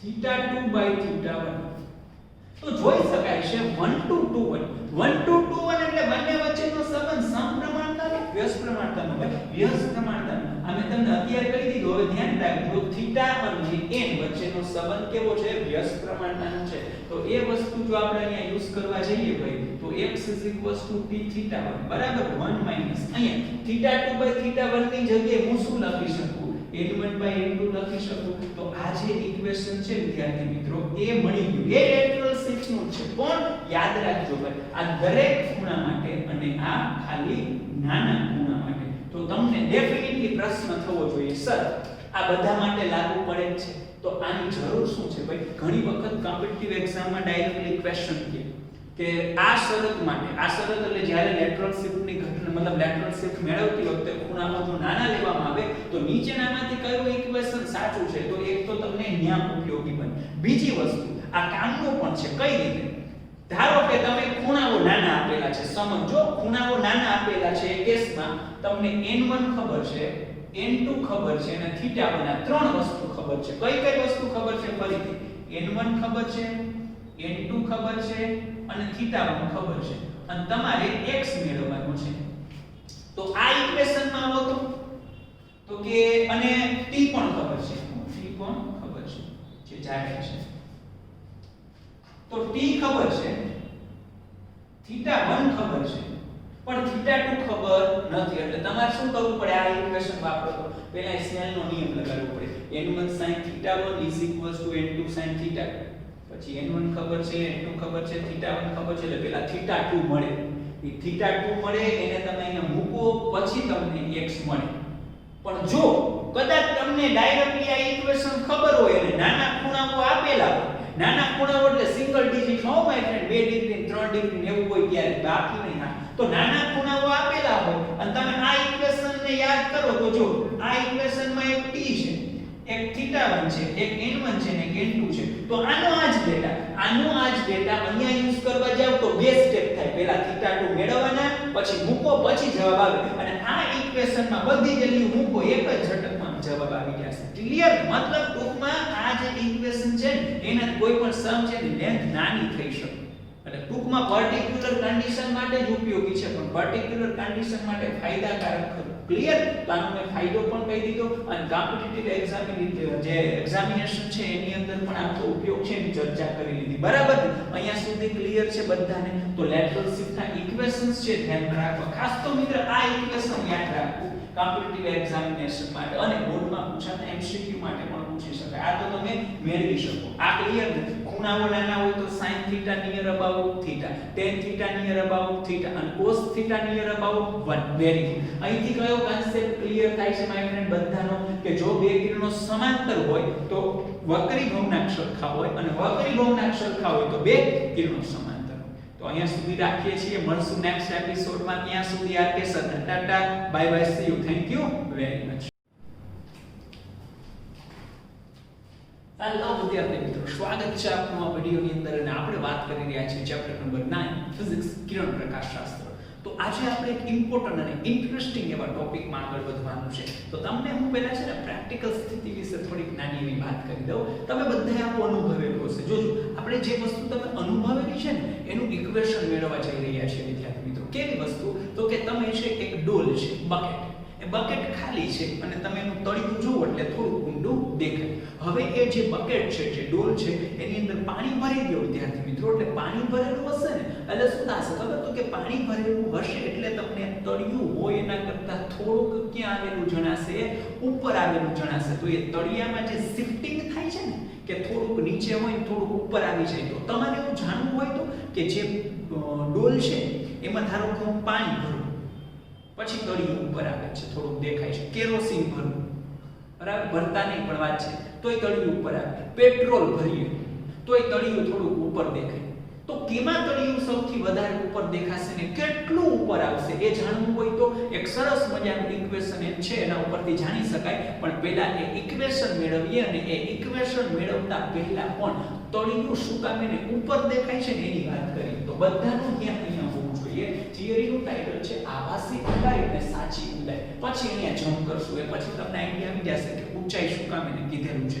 અત્યારે વિચારો કે આ એક બકેટ છે અથવા તો આમાં પાણી ભરેલું છે, બરાબર. હું ખાલી જસ્ટ શેપ ઉપર ના જોતે કે આ થોડીક બકેટ હોય, ખાલી ફીલિંગ લેવાની છે, બરાબર. સપોઝ પાણી ભરેલું છે, એઝ એક્ઝામ્પલ માની લ્યો કે સ્વિમિંગ પૂલ છે. ચલો ને, હવે તો મજા આવી. આ સ્વિમિંગ પૂલ ની અંદર પાણી ભરેલું છે, એઝ એક્ઝામ્પલ તમે વિચારો તો કે આ છે પાણી છે, અને પાણી કેવું હોય તો કે બલ્લુ બલ્લુ. કેવું હોય? બલ્લુ બલ્લુ. અચ્છા, તો આ પાણી બલ્લુ બલ્લુ. વિદ્યાર્થી મિત્રો, ઓકે, ચલો, નો પ્રોબ્લેમ. હવે વિચાર કરો આ સ્વિમિંગ પૂલ નું જે તળિયું છે ને એ ઉપર આવશે, તો તળિયા ઉપર કોઈ વસ્તુ રહેલી હોય એ ક્યાં દેખાવી જોઈએ? ઉપર ને. તો માની લો કે સ્વિમિંગ પૂલ ના તળિયે એક વસ્તુ રહેલી છે. ઓકે, હવે જોજો એ ઉપર શું કામ એને દેખાય એની વાત કરી. આ વસ્તુમાંથી તો ઘણા બધા કિરણો નીકળતા હશે વિદ્યાર્થી મિત્રો. જો તો અહીંયા છે તમે સમજવા માટે એક વસ્તુ કન્સિડર કરો કે આમાંથી કોઈ એક કિરણ નીકળે છે. આ આપાત કિરણ થઈ ગયું. વસ્તુમાંથી નીકળતા કિરણને જ આપાત કિરણ કહેવાય, બરાબર. બીજું ઘણા બધા અસંખ્ય કિરણો છે. આ અસંખ્ય પૈકી હું બે જ લઈશ. શું કામ? એને મારે પ્રતિબિંબ મેળવવા બે જ કાઢી છે, બરાબર. હવે આ જગ્યાએ તમે વિચાર કરો તો અહીંયા પણ સપાટીને દોરેલો શું હોય વિદ્યાર્થી મિત્રો? લંબ હોય. અહીંયા વિચાર કરો તો અહીંયા પણ સપાટીને દોરેલો શું હોય? લંબ હોય. હવે તમે જ વિચારો, અંદર પાણી છે અને બહારની બાજુ એ હવા છે, તો આ કિરણ ક્યાંથી ક્યાં ગતિ કરે છે? તો કે આ કિરણ છે પાણીમાંથી હવા, પાણીમાંથી હવામાં એટલે તો કે ઘટમાંથી પાતળામાં, ને ઘટમાંથી પાતળામાં તો લંબથી દૂર. તો આ આમ છે તો ડેફિનેટલી આ જે છે ને થોડુંક આમ જશે, લંબથી દૂર જશે. એવી રીતે વિદ્યાર્થી મિત્રો આ જે કિરણ છે, બરાબર છે, એ પણ ક્યાંથી ક્યાં જાય છે? તો કે ઘટમાંથી પાતળામાં, તો એ પણ લંબથી દૂર. આ લંબ છે, લંબથી દૂર એટલે આમ જશે. તો ધારો કે આ જે કિરણ છે એ પણ આમ જશે. તો હવે આ બે કિરણ કોઈ દિવસ આમ તો ભેગા થશે જ નહીં. જો તમે એને પાછળની સાઈડ લંબાવો, જો તમે એને પાછળની સાઈડ લંબાવશો, આ પહેલાને લંબાવો અને આ બીજાને લંબાવો, તો બંને આ જગ્યાએ ધારો કે છેદા, તો હકીકતમાં આ તમારી જે વસ્તુ હતી ને આ વસ્તુનું પ્રતિબિંબ અહીંયા મળે છે. તો પહેલા આ સમજાઈ ગયું બધાને કે ભાઈ વસ્તુ છે ને હકીકતમાં અહીંયાથી, પણ એમાંથી જે કિરણો નીકળે પછી એને આ બાજુ તો છેદવાના જ નથી, તો ત્યાં તો પ્રતિબિંબ મળવાના ચાન્સીસ નથી. અહીંયા કિરણો હકીકતમાં ભેગા નથી થતા, તમે એને ભેગા કરેલા છે એવો ભાસ થાય છે. એટલે આ પ્રતિબિંબ હકીકતમાં વાસ્તવિક નહીં હોય. કેવું હશે? આભાસી. એ તો એમ જ હોય ને, વસ્તુ તો તળિયે જ રહેલી હોય પણ એ તમને ઉપર આવેલી જણાશે. એમ હાથ નાખીને ત્યાં લેવા જાવ તો દેખાશે નહીં, તો તળિયે જ હોય, બરાબર ને. પણ એ આભાસી રીતે તમને ઉપર આવેલી જણાતી હોય, બરાબર ને. અચ્છા, હવે આને તમને જસ્ટ ખાલી કન્સિડર કરાવ્યો કે આ રીતની વસ્તુ છે ને એ ઉપર આવે. આવી રીતે તમે ગમે એ જગ્યાએ લાગુ પાડી શકો કે ડોલનું જે તળિયું છે એથી ઘણા બધા કિરણો આવતા હોય, ઘણા બધા આમ જાતા હોય, બધા છેદે એટલે એ જ્યાં તળિયું હોય ને પ્રતિબિંબ મળે. તો તમે ગમે ત્યાં ઊભો હોય, ધારો કે કોઈ અવલોકનકાર અહીંયા ઊભો છે તો એ આ ને અનુલક્ષી લીધો છે, કોઈ અવલોકનકાર અહીંયા ઊભો છે આ ને અનુલક્ષી લીધો છે, તો ત્યાં દેખાશે. અહીંયા ગમે તે અવલોકનકાર હોય એને વસ્તુનું પ્રતિબિંબ અહીંયા દેખાય. તો આપણે અસંખ્ય અવલોકનકાર છે એના પૈકી કોઈ એકને લઈએ અને આ વસ્તુને સમજીએ. જોજો, તમારે હવે આ જ ડાયાગ્રામ એક કિરણથી રિપ્રેઝન્ટ કરવું હોય તો કેવી રીતે કરવાનું? ધારો કે તમે એવું માની લો વસ્તુ અહીંયા પડેલી છે. ખાસ ધ્યાન રાખજો વિદ્યાર્થી મિત્રો, વસ્તુ છે એ અહીંયા પડેલી છે. એટલે હું અત્યારે બે માધ્યમ છે ને એ વ્યાખ્યાયિત કરું છું.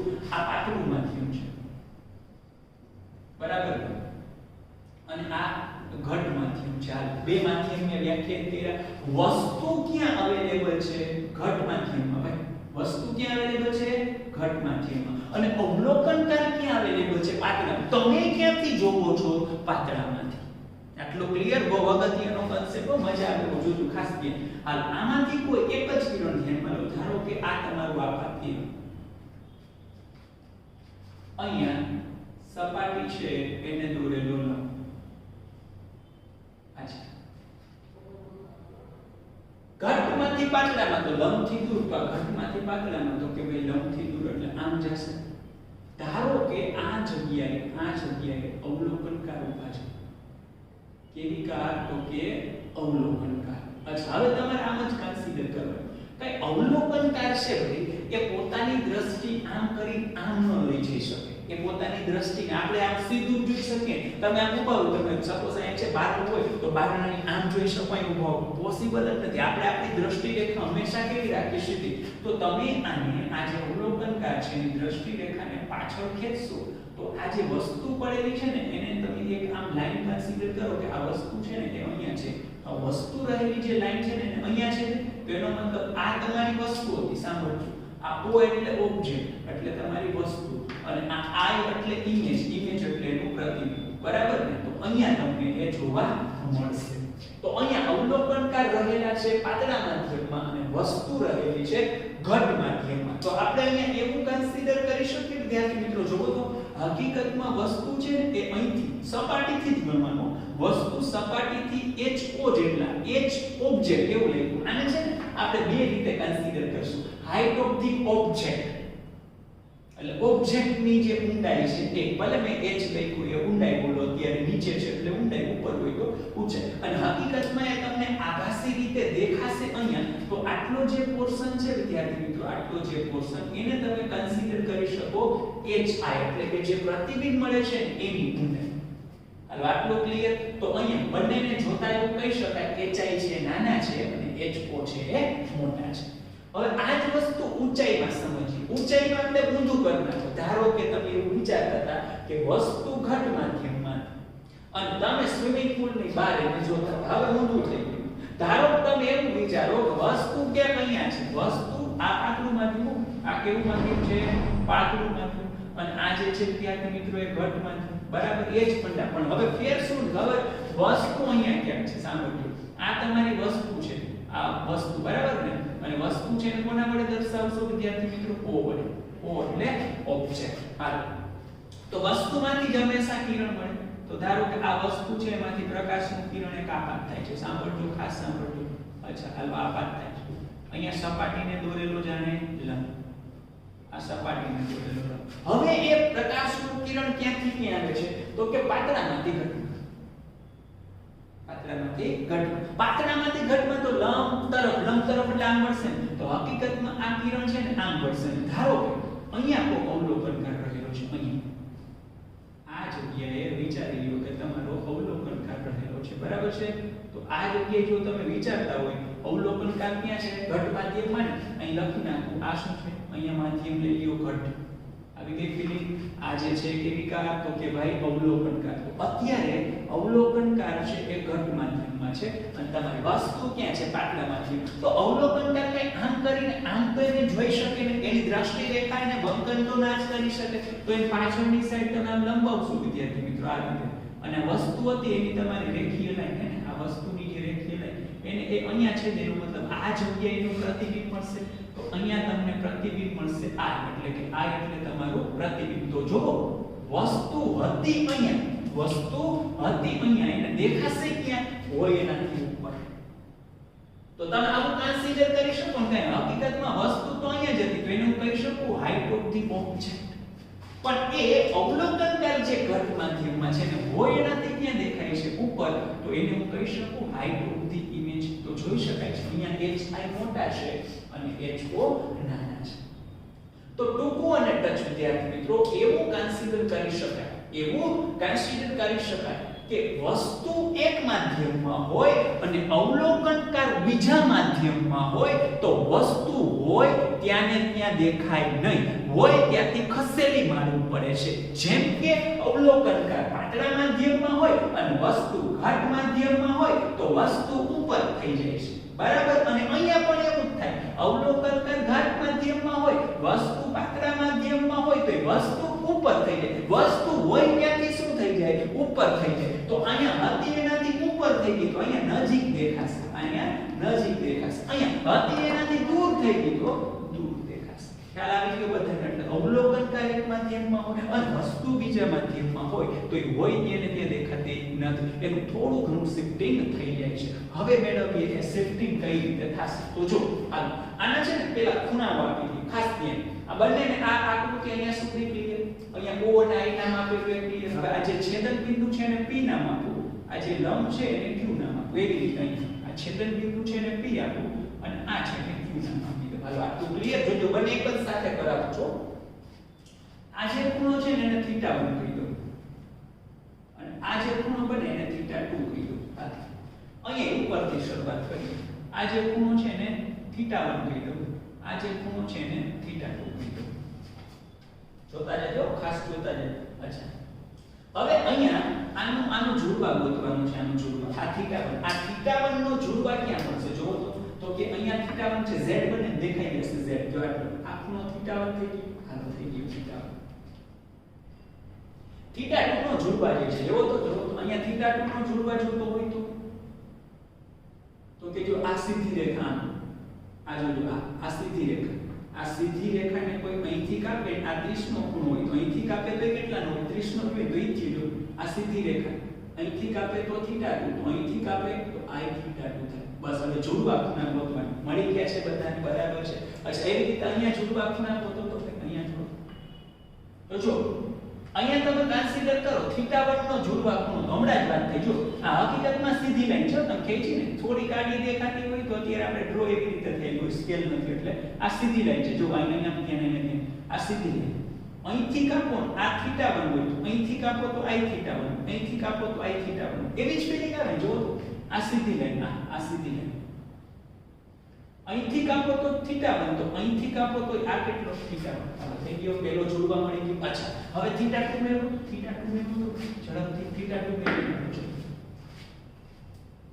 તો θ2 છે વિદ્યાર્થી મિત્રો z બનીને આવશે. આ જો આવી રીતે જોડ્યું, આ આમ અને આ મોટો z બન્યો. જો આમ અને આ મોટો z બન્યો એટલે આ આખો ખૂણો, આ આખો ખૂણો થશે θ2.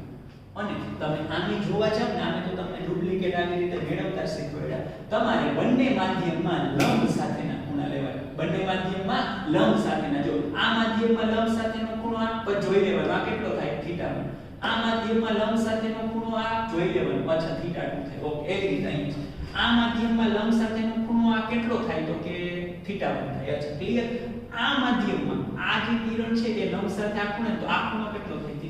બંનેમાં આપણે લંબ સાથેના ખૂણા લીધા અને લંબ સાથેના ખૂણા લીધા હોય વિદ્યાર્થી મિત્રો તો કેનો નિયમ વાપરવાનો હોય? યસ માય ફ્રેન્ડ, સ્નેલનો નિયમ. તો n1 sin θ1 n2 sin θ2 પરથી એ નથી પણ એના પરથી આપણે જોશું. જે માધ્યમનો વક્રી ભવનાંક એનો ખૂણો અહીંયા પણ એવું જ લખું n1 sin θ1 n2 sin θ2 પરથી.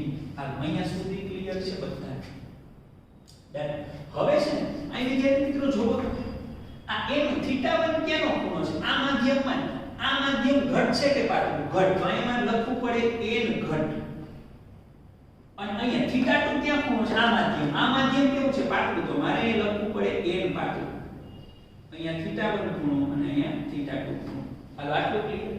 તો અહીંયા ટૂંકમાં જે છે એ લખી નાખીએ. હાલો ને sin θ1 અને અહીંયા લખી નાખું sin θ2.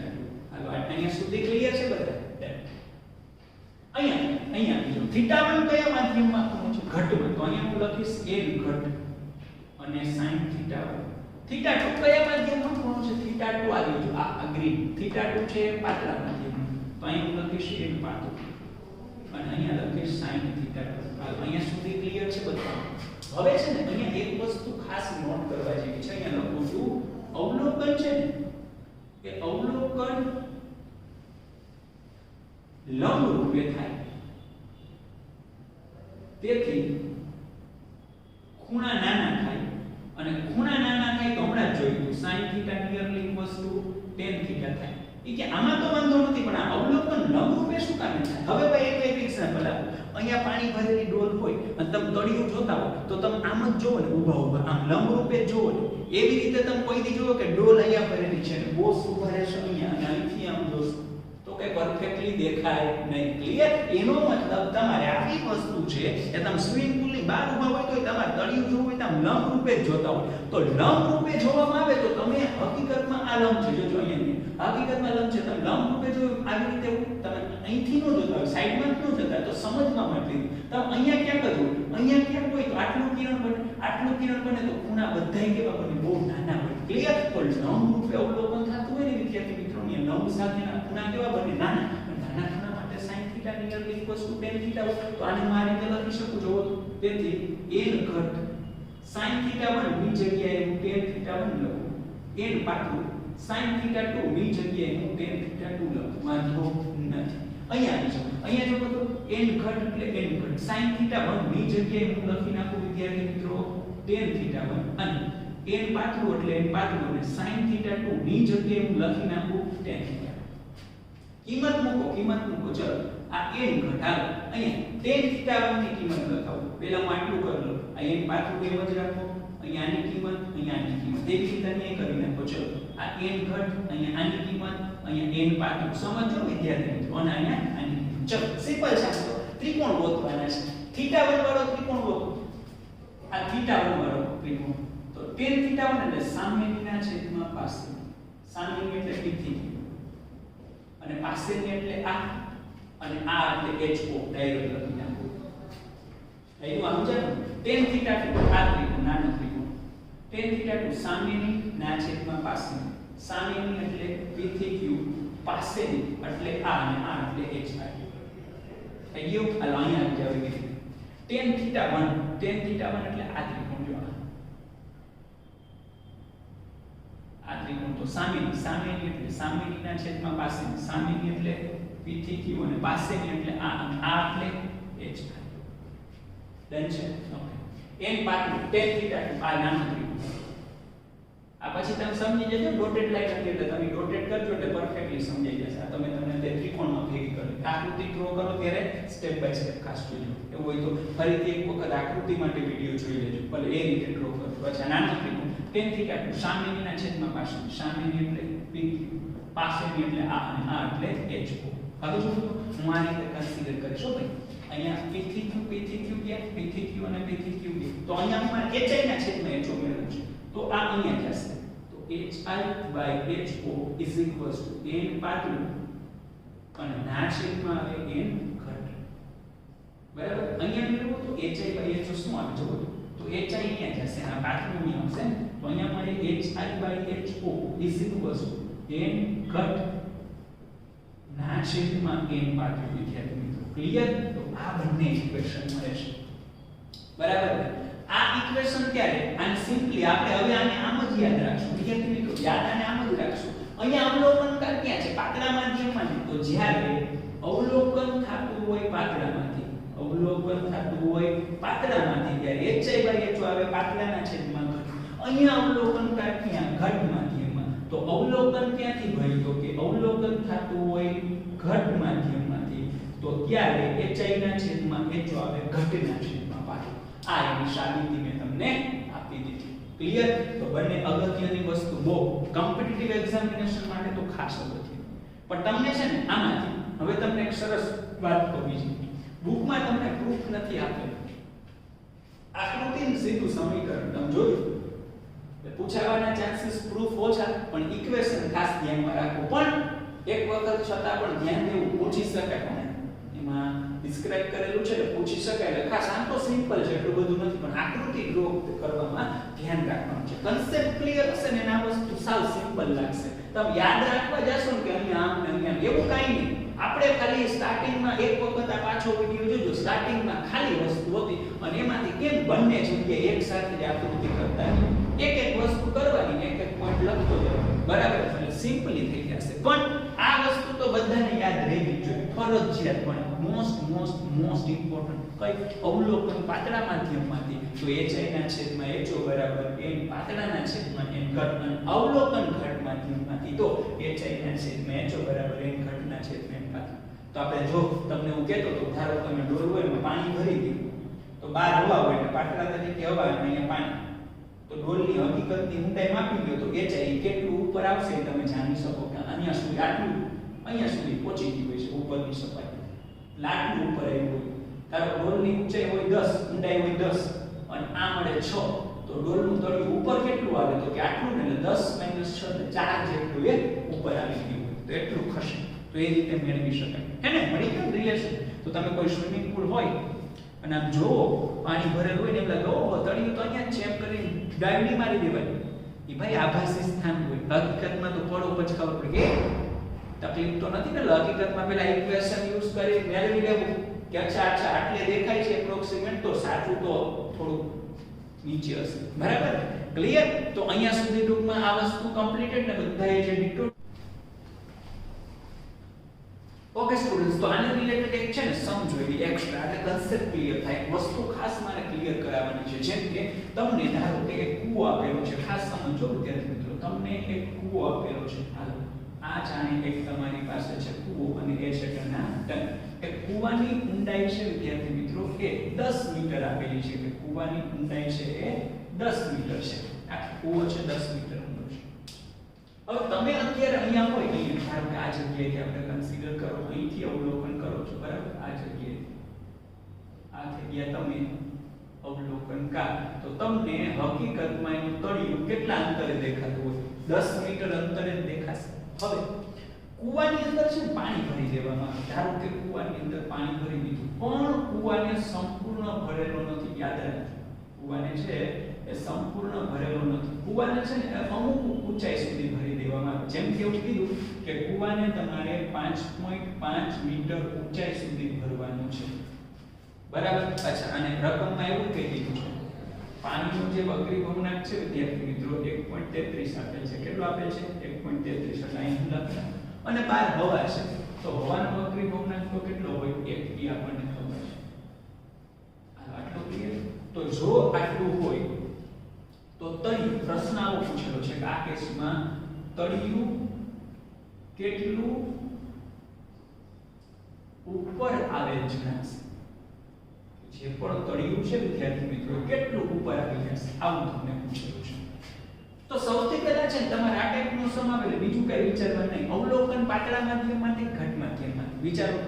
જો અહીંયા પાણી 1.33 અહીંયા અવલોકન કર 12 એકમાં છે 1 એટલે તો પાતળું થઈ ગયું 1.33 ની સાપેક્ષ પેલા આટલું લખ નાખવાનું અવલોકન એટલે એ જ નક્કી કરવાનું આ ટાઈપના સમય નક્કી કરવાનું અવલોકન પાતળા માધ્યમમાંથી એટલે ડાયરેક્ટલી ઇક્વેશન યાદ આવે HI divided by HO is equal to n પાતળા અને ના છેદમાં n ઘટ આટલું ડાયરેક્ટલી તમને યાદ આવી જાય વિદ્યાર્થી બરાબર છે. અચ્છા હવે તમે વિચારો તો જો હવે શું થવું જોઈએ એક્ચ્યુઅલમાં તો કે HI by HO is equal to n પાતળાના છેદમાં n ઘટ. હવે તમે મને કહો આમાંથી HO હું કોને લો HI તો મેળવવાના છે HI તો મેળવવાના છે n પાતળું એટલે 1 અને n ઘટ એટલે 1.33 ચાલો આ બે કહો HO કોને લેવાના 10 ને લેવાના કે 5.5 એ કન્સેપ્ટ છે આપણો. હાલો કયો આન્સર આવશે વિદ્યાર્થી મિત્રો HO થશે 5.5. જો હું તમને કહું અહીંયા તળિયું ઉપર આવે છે એના માટે રિસ્પોન્સિબલ કોણ પાણી. ધારો કે કૂવો છે એમાં પાણી જ ભરેલું ન હોય તો એનું તળિયું ક્યાં દેખાય હોય ત્યાં ને ત્યાં ને તમે અનુભવીએ જોજો ડોલ છે ને એને આખી ભરવાની અને તળિયું જે ઉપર આવે એ જોવાનું ડોલને છે ને અડધી ભરવાની પછી તળિયું ઉપર આવે જો બેયમાં ફેર હશે કોકમાં ઓછું આવશે કોકમાં વધારે આવશે. જેમ તમે પ્રવાહીનું જે સપાટી છે ને વધારે ભરશો ને એમ તળિયું વધારે ઉપર આવેલું જણાવે. જેમ પાણી ઓછું એમ તળિયું ઓછું ઉપર આવે જેમ પાણી વધારે એમ તળિયું વધારે ઉપર આવે. તો એ જે ઉપર આવે છે જે તળિયું ખસેલું જણાય છે એનો આધાર કોના ઉપર જે તે પ્રવાહી ઉપર જે તે માધ્યમ ઉપર. તો કૂવાની ઊંડાઈ દુનિયાની હોય ભલે 100 મીટર એમાં પાણી કેટલું છે એના લીધે જ તળિયું ઉપર આવશે. તો જેના લીધે તળિયું ઉપર આવે એને 5.5 કહેવાય. આ કન્સેપ્ટ મારે ક્લિયર કરાવવાનો હતો. ક્લિયર જે તે માધ્યમને લીધે તળિયું ઉપર આવશે નહીં કે હવાને લીધે. ડન છે. તો અહીંયા HO કેટલા આવશે વિદ્યાર્થી મિત્રો 5.5. તો હવે તમને hi કેટલા મળે જુઓ તો કે તમને hi મળશે 5.5 ના છેદમાં 1.33 એટલે આનો આન્સર 4.13 મીટરની આજુબાજુ આવે. તો જે માગેલ અને ટનાટન જવાબ નથી. હજી બાકી આ જે તળિયું હતું ધારો કે અહીંયા છે હકીકતમાં અહીં અને તળિયું દેખાય તમને અહીંયા, તો આ જે ઊંચાઈ છે એ hi થાય ને સપાટીથી જ માપવાની અને ઈ કેટલી મળી 4.13 મીટર. તો ભાઈ અહીંયા તો તમને જસ્ટ આભાસી ઊંડાઈ મળે છે. તો તળિયું હકીકતમાં ઉપર કેટલું હોય ભાઈ શિફ્ટ કેટલી થાય આટલી ને, એટલે ખાસ ધ્યાન રાખવાનું આટલું ખસેલું તળિયું છે બરાબર ને. તો તમને જ્યારે પણ ખસેલું તળિયું પૂછેલું હોય, કેવું તળિયું ખસેલું તળિયું, ત્યારે તમારું મગજ ખસી જવો જોઈએ નહીં. ઇન ધ સેન્સ આને જવાબ કેવા થતો નથી પણ કેટલું ઉપર આવશે તો કે મોટું માઈનસ ના. તો ખસેલું શબ્દ આવે એટલે તમારે ho માઈનસ hi મેળવવાના હોય. તો ho કેટલા હતા માય ફ્રેન્ડ 5.5 અને આ કેટલા મળે છે 4.13. તો 1.37 મીટર જેટલું તળિયું ઉપર આપેલું છે. ક્લિયર? બે વસ્તુ ક્લિયર કરાવી. પહેલી વસ્તુ જેટલું પ્રવાહી જેટલું માધ્યમ એટલું જ ho આવે. બીજી વસ્તુ ખસેલું આવે એટલે આ જવાબ નથી, આ તો આભાસી ઊંડાઈ છે. ખસેલું એટલે ho માઈનસ hi. ખાસ ધ્યાન રાખવું. ડન? તો અહીંયા સુધી રાખીએ છીએ. મળશું નેક્સ્ટ લેક્ચરમાં. ત્યાં સુધી વિદ્યાર્થી મિત્રો tata bye bye see you. Note perfectly કરી લો. બરાબર? ઓકે. આપણે વાત કરી રહ્યા છીએ ફિઝિક્સ સબ્જેક્ટ ચેપ્ટર નંબર 9 કિરણ પ્રકાશ શાસ્ત્ર. બરાબર? તો લાસ્ટમાં જે આપણે કન્સેપ્ટ ક્લિયર કરેલો તો આભાસી ઊંડાઈ અને આભાસી ઊંચાઈનો કેટલી વસ્તુ ધ્યાનમાં રાખવાની હતી વિદ્યાર્થી મિત્રો? અવલોકન પાતળા માધ્યમમાંથી તો hi ના છેદમાં ho બરાબર n પાતળાના છેદમાં n ઘટ, અને અવલોકન ઘટ માધ્યમમાંથી તો hi ના છેદમાં ho બરાબર n ઘટના છેદમાં n પાતળું ટૂંકું અને ટચ જ્યાંથી અવલોકન થાય એ માધ્યમ ક્યાં આવે? ઉપર. જોઈએ એને રિલેટેડ એક્સરસાઇઝ અને એક્ઝામ્પલ વિદ્યાર્થી મિત્રો ઇમ્પોર્ટન્ટ કહી શકાય. ખાસ કરીને આ ટોપિક હું કોમ્પિટિટિવ માટે વધારે ઇમ્પોર્ટન્ટ છે ને એ સૂચવું છું. બરાબર ને? ચલો અહીંયા ધ્યાન કઈ રીતે તમારે છે ને જે કન્ડિશન આપેલી હોય, આ ક્વેશ્ચન છે ને રીડ કરશો એટલે કોમ્પ્લિકેટેડ લાગશે, બટ કન્ડિશનને સિમ્પલી રીતે સમજવાની ટ્રાય કરજો વિદ્યાર્થી મિત્રો, એટલે એકદમ તમારા માટે ક્વેશ્ચન ઈઝી થઈ જશે. બરાબર ને? તો પપ્પુ ટાઈપ બનાવવા માટે તો આ કેસર હાજર છે. ચલો અહીંયા તો આપણે છે ને ક્વેશ્ચન રીડ કરીએ. સૌથી પહેલા એક ટાંકીને 12.5 સેન્ટીમીટર સુધીની ઊંચાઈ પર પાણીથી ભરવામાં આવે છે. જોજો આપણે જે પણ વસ્તુ આપેલી છે ને વિદ્યાર્થી મિત્રો એ કન્સિડર કરીએ. ટાંકી ગમે એટલી હોય, મેં તમને તો કન્સેપ્ટ ક્લિયર કરાવેલો હતો ને, એ કૂવો ગમે એટલો ઊંડો હોય પણ પાણી કેટલું છે ઇમ્પોર્ટન્ટ છે. એટલે અહીંયા ટાંકી તમને કીધું વોટેવર ભાઈ જે ટાંકી હોય એની ઊંડાઈ જેટલી હોય એ પણ એમાં પાણી ભરવામાં આવે છે. અને પાણી છે ને ક્યાં સુધી ભરવામાં આવે છે વિદ્યાર્થી મિત્રો? તો કે પાણી છે વિદ્યાર્થી મિત્રો એ એક અમુક ઊંચાઈ સુધી ભરવામાં આવે છે. એ આપેલી છે કેટલી? 12.5. Very good. તો પાણી કેવું? Yes my friend, Ballu Ballu. તો કે આ બલ્લુ બલ્લુ તમારું પાણી. તો કે આ જે પાણી છે ભાઈ એ 12.5 સુધી ભરવામાં આવે છે. નો પ્રોબ્લેમ, કશું જ વાંધો નહીં. આ જે પણ તમને ઊંચાઈ છે એ કન્સિડર કરાવો તો 12.5 સેન્ટીમીટર આવે. આટલું ક્લિયર? નેક્સ્ટ ટાંકીના તળિયે રહેલ સોયની આભાસી ઊંડાઈ માઇક્રોસ્કોપ વડે માપતા. બરાબર? જો અહીંયા એક સોય છે એટલે આ જગ્યાએ આપણે કન્સિડર કરીએ કે આ સોય છે. બિંદુવત વસ્તુ તો ન કહી શકાય, રેખીય વસ્તુ કહી શકાય. આ વસ્તુ એટલે કે સોય છે. બરાબર? બધાને ખબર છે. જો તમે ઉપરથી જોવો એટલે કે ધારો કે તમે અહીંયા રહેલા હોય, જોજો અવલોકનકાર ક્યાં છે ભાઈ? ખાસ ધ્યાન આપજો. અહીંથી તમે સપોઝ જોવો, બરાબર? કેવી કાર? તો કે અવલોકનકાર. તો કે આ અવલોકનકાર અહીંયા રહેલ છે. તો તમે બહારની બાજુએથી એને જોવા, બરાબર ને? એટલે બહાર તો હવા જ છે, અંદર પાણી છે. પેલા મેળવવાનું શું કીધું છે? ઊંડાઈ સુધી માપતા આભાસ કે આટલી મળે. વાંધો નહીં. પાણીનો વક્રી ભવનાંક કેટલો? ભાઈ આ ક્વેશ્ચનમાં ભાગ પાડવા બાબત છે. આ વાંચતા છે, વાંચતા. ધારો કે એમ તો અહીંયા જે પાણી છે ને એનો વક્રી ભવનાંક વિદ્યાર્થી મિત્રો n છે. કેટલો છે? n. હવા હોય તો હવા એટલી તો એક જ હોય, બધાને ખબર છે. આનો વક્રી ભવનાંક ધારો કે n છે, એ મેળવવાનો છે. ઘણા 1.33 લખી નાખો એ જ હોય. નો ડાઉટ મેજોરિટી કેસમાં હોય પણ ચાન્સ લેવાનો નહીં ભાઈ, મેળવવાનો કીધો છે. પૂછ્યું નથી, બરાબર ને? ગણતરી કરવાની હતી. અચ્છા, બીજી વસ્તુ આવજો. આ વસ્તુ અહીંયા હોય, તમે અહીંથી જુઓ તો વસ્તુ હોય એના કરતા ડેફિનેટલી ક્યાં શિફ્ટ થશે? ઉપર. તો કે વસ્તુ ભલે અહીંયા રહે, એનું પ્રતિબિંબ ક્યાંક અહીંયા મળશે. જો ધારો કે સોય તમને અહીંયા દેખાય, પ્રતિબિંબ આ વસ્તુ છે ને એની ઇમેજ છે. તો ઇમેજને હું શું બતાવતો હતો આ બરાબર, અને ઓરિજિનલ જે વસ્તુ હોય એને આપણે શું કન્સિડર કરતા હતા ઓ. હવે બધું માપવાનું સપાટીથી યાદ છે ને તમને, તો આ સપાટી છે તો હકીકતમાં આને હું શું કહી શકું, HO કહી શકું.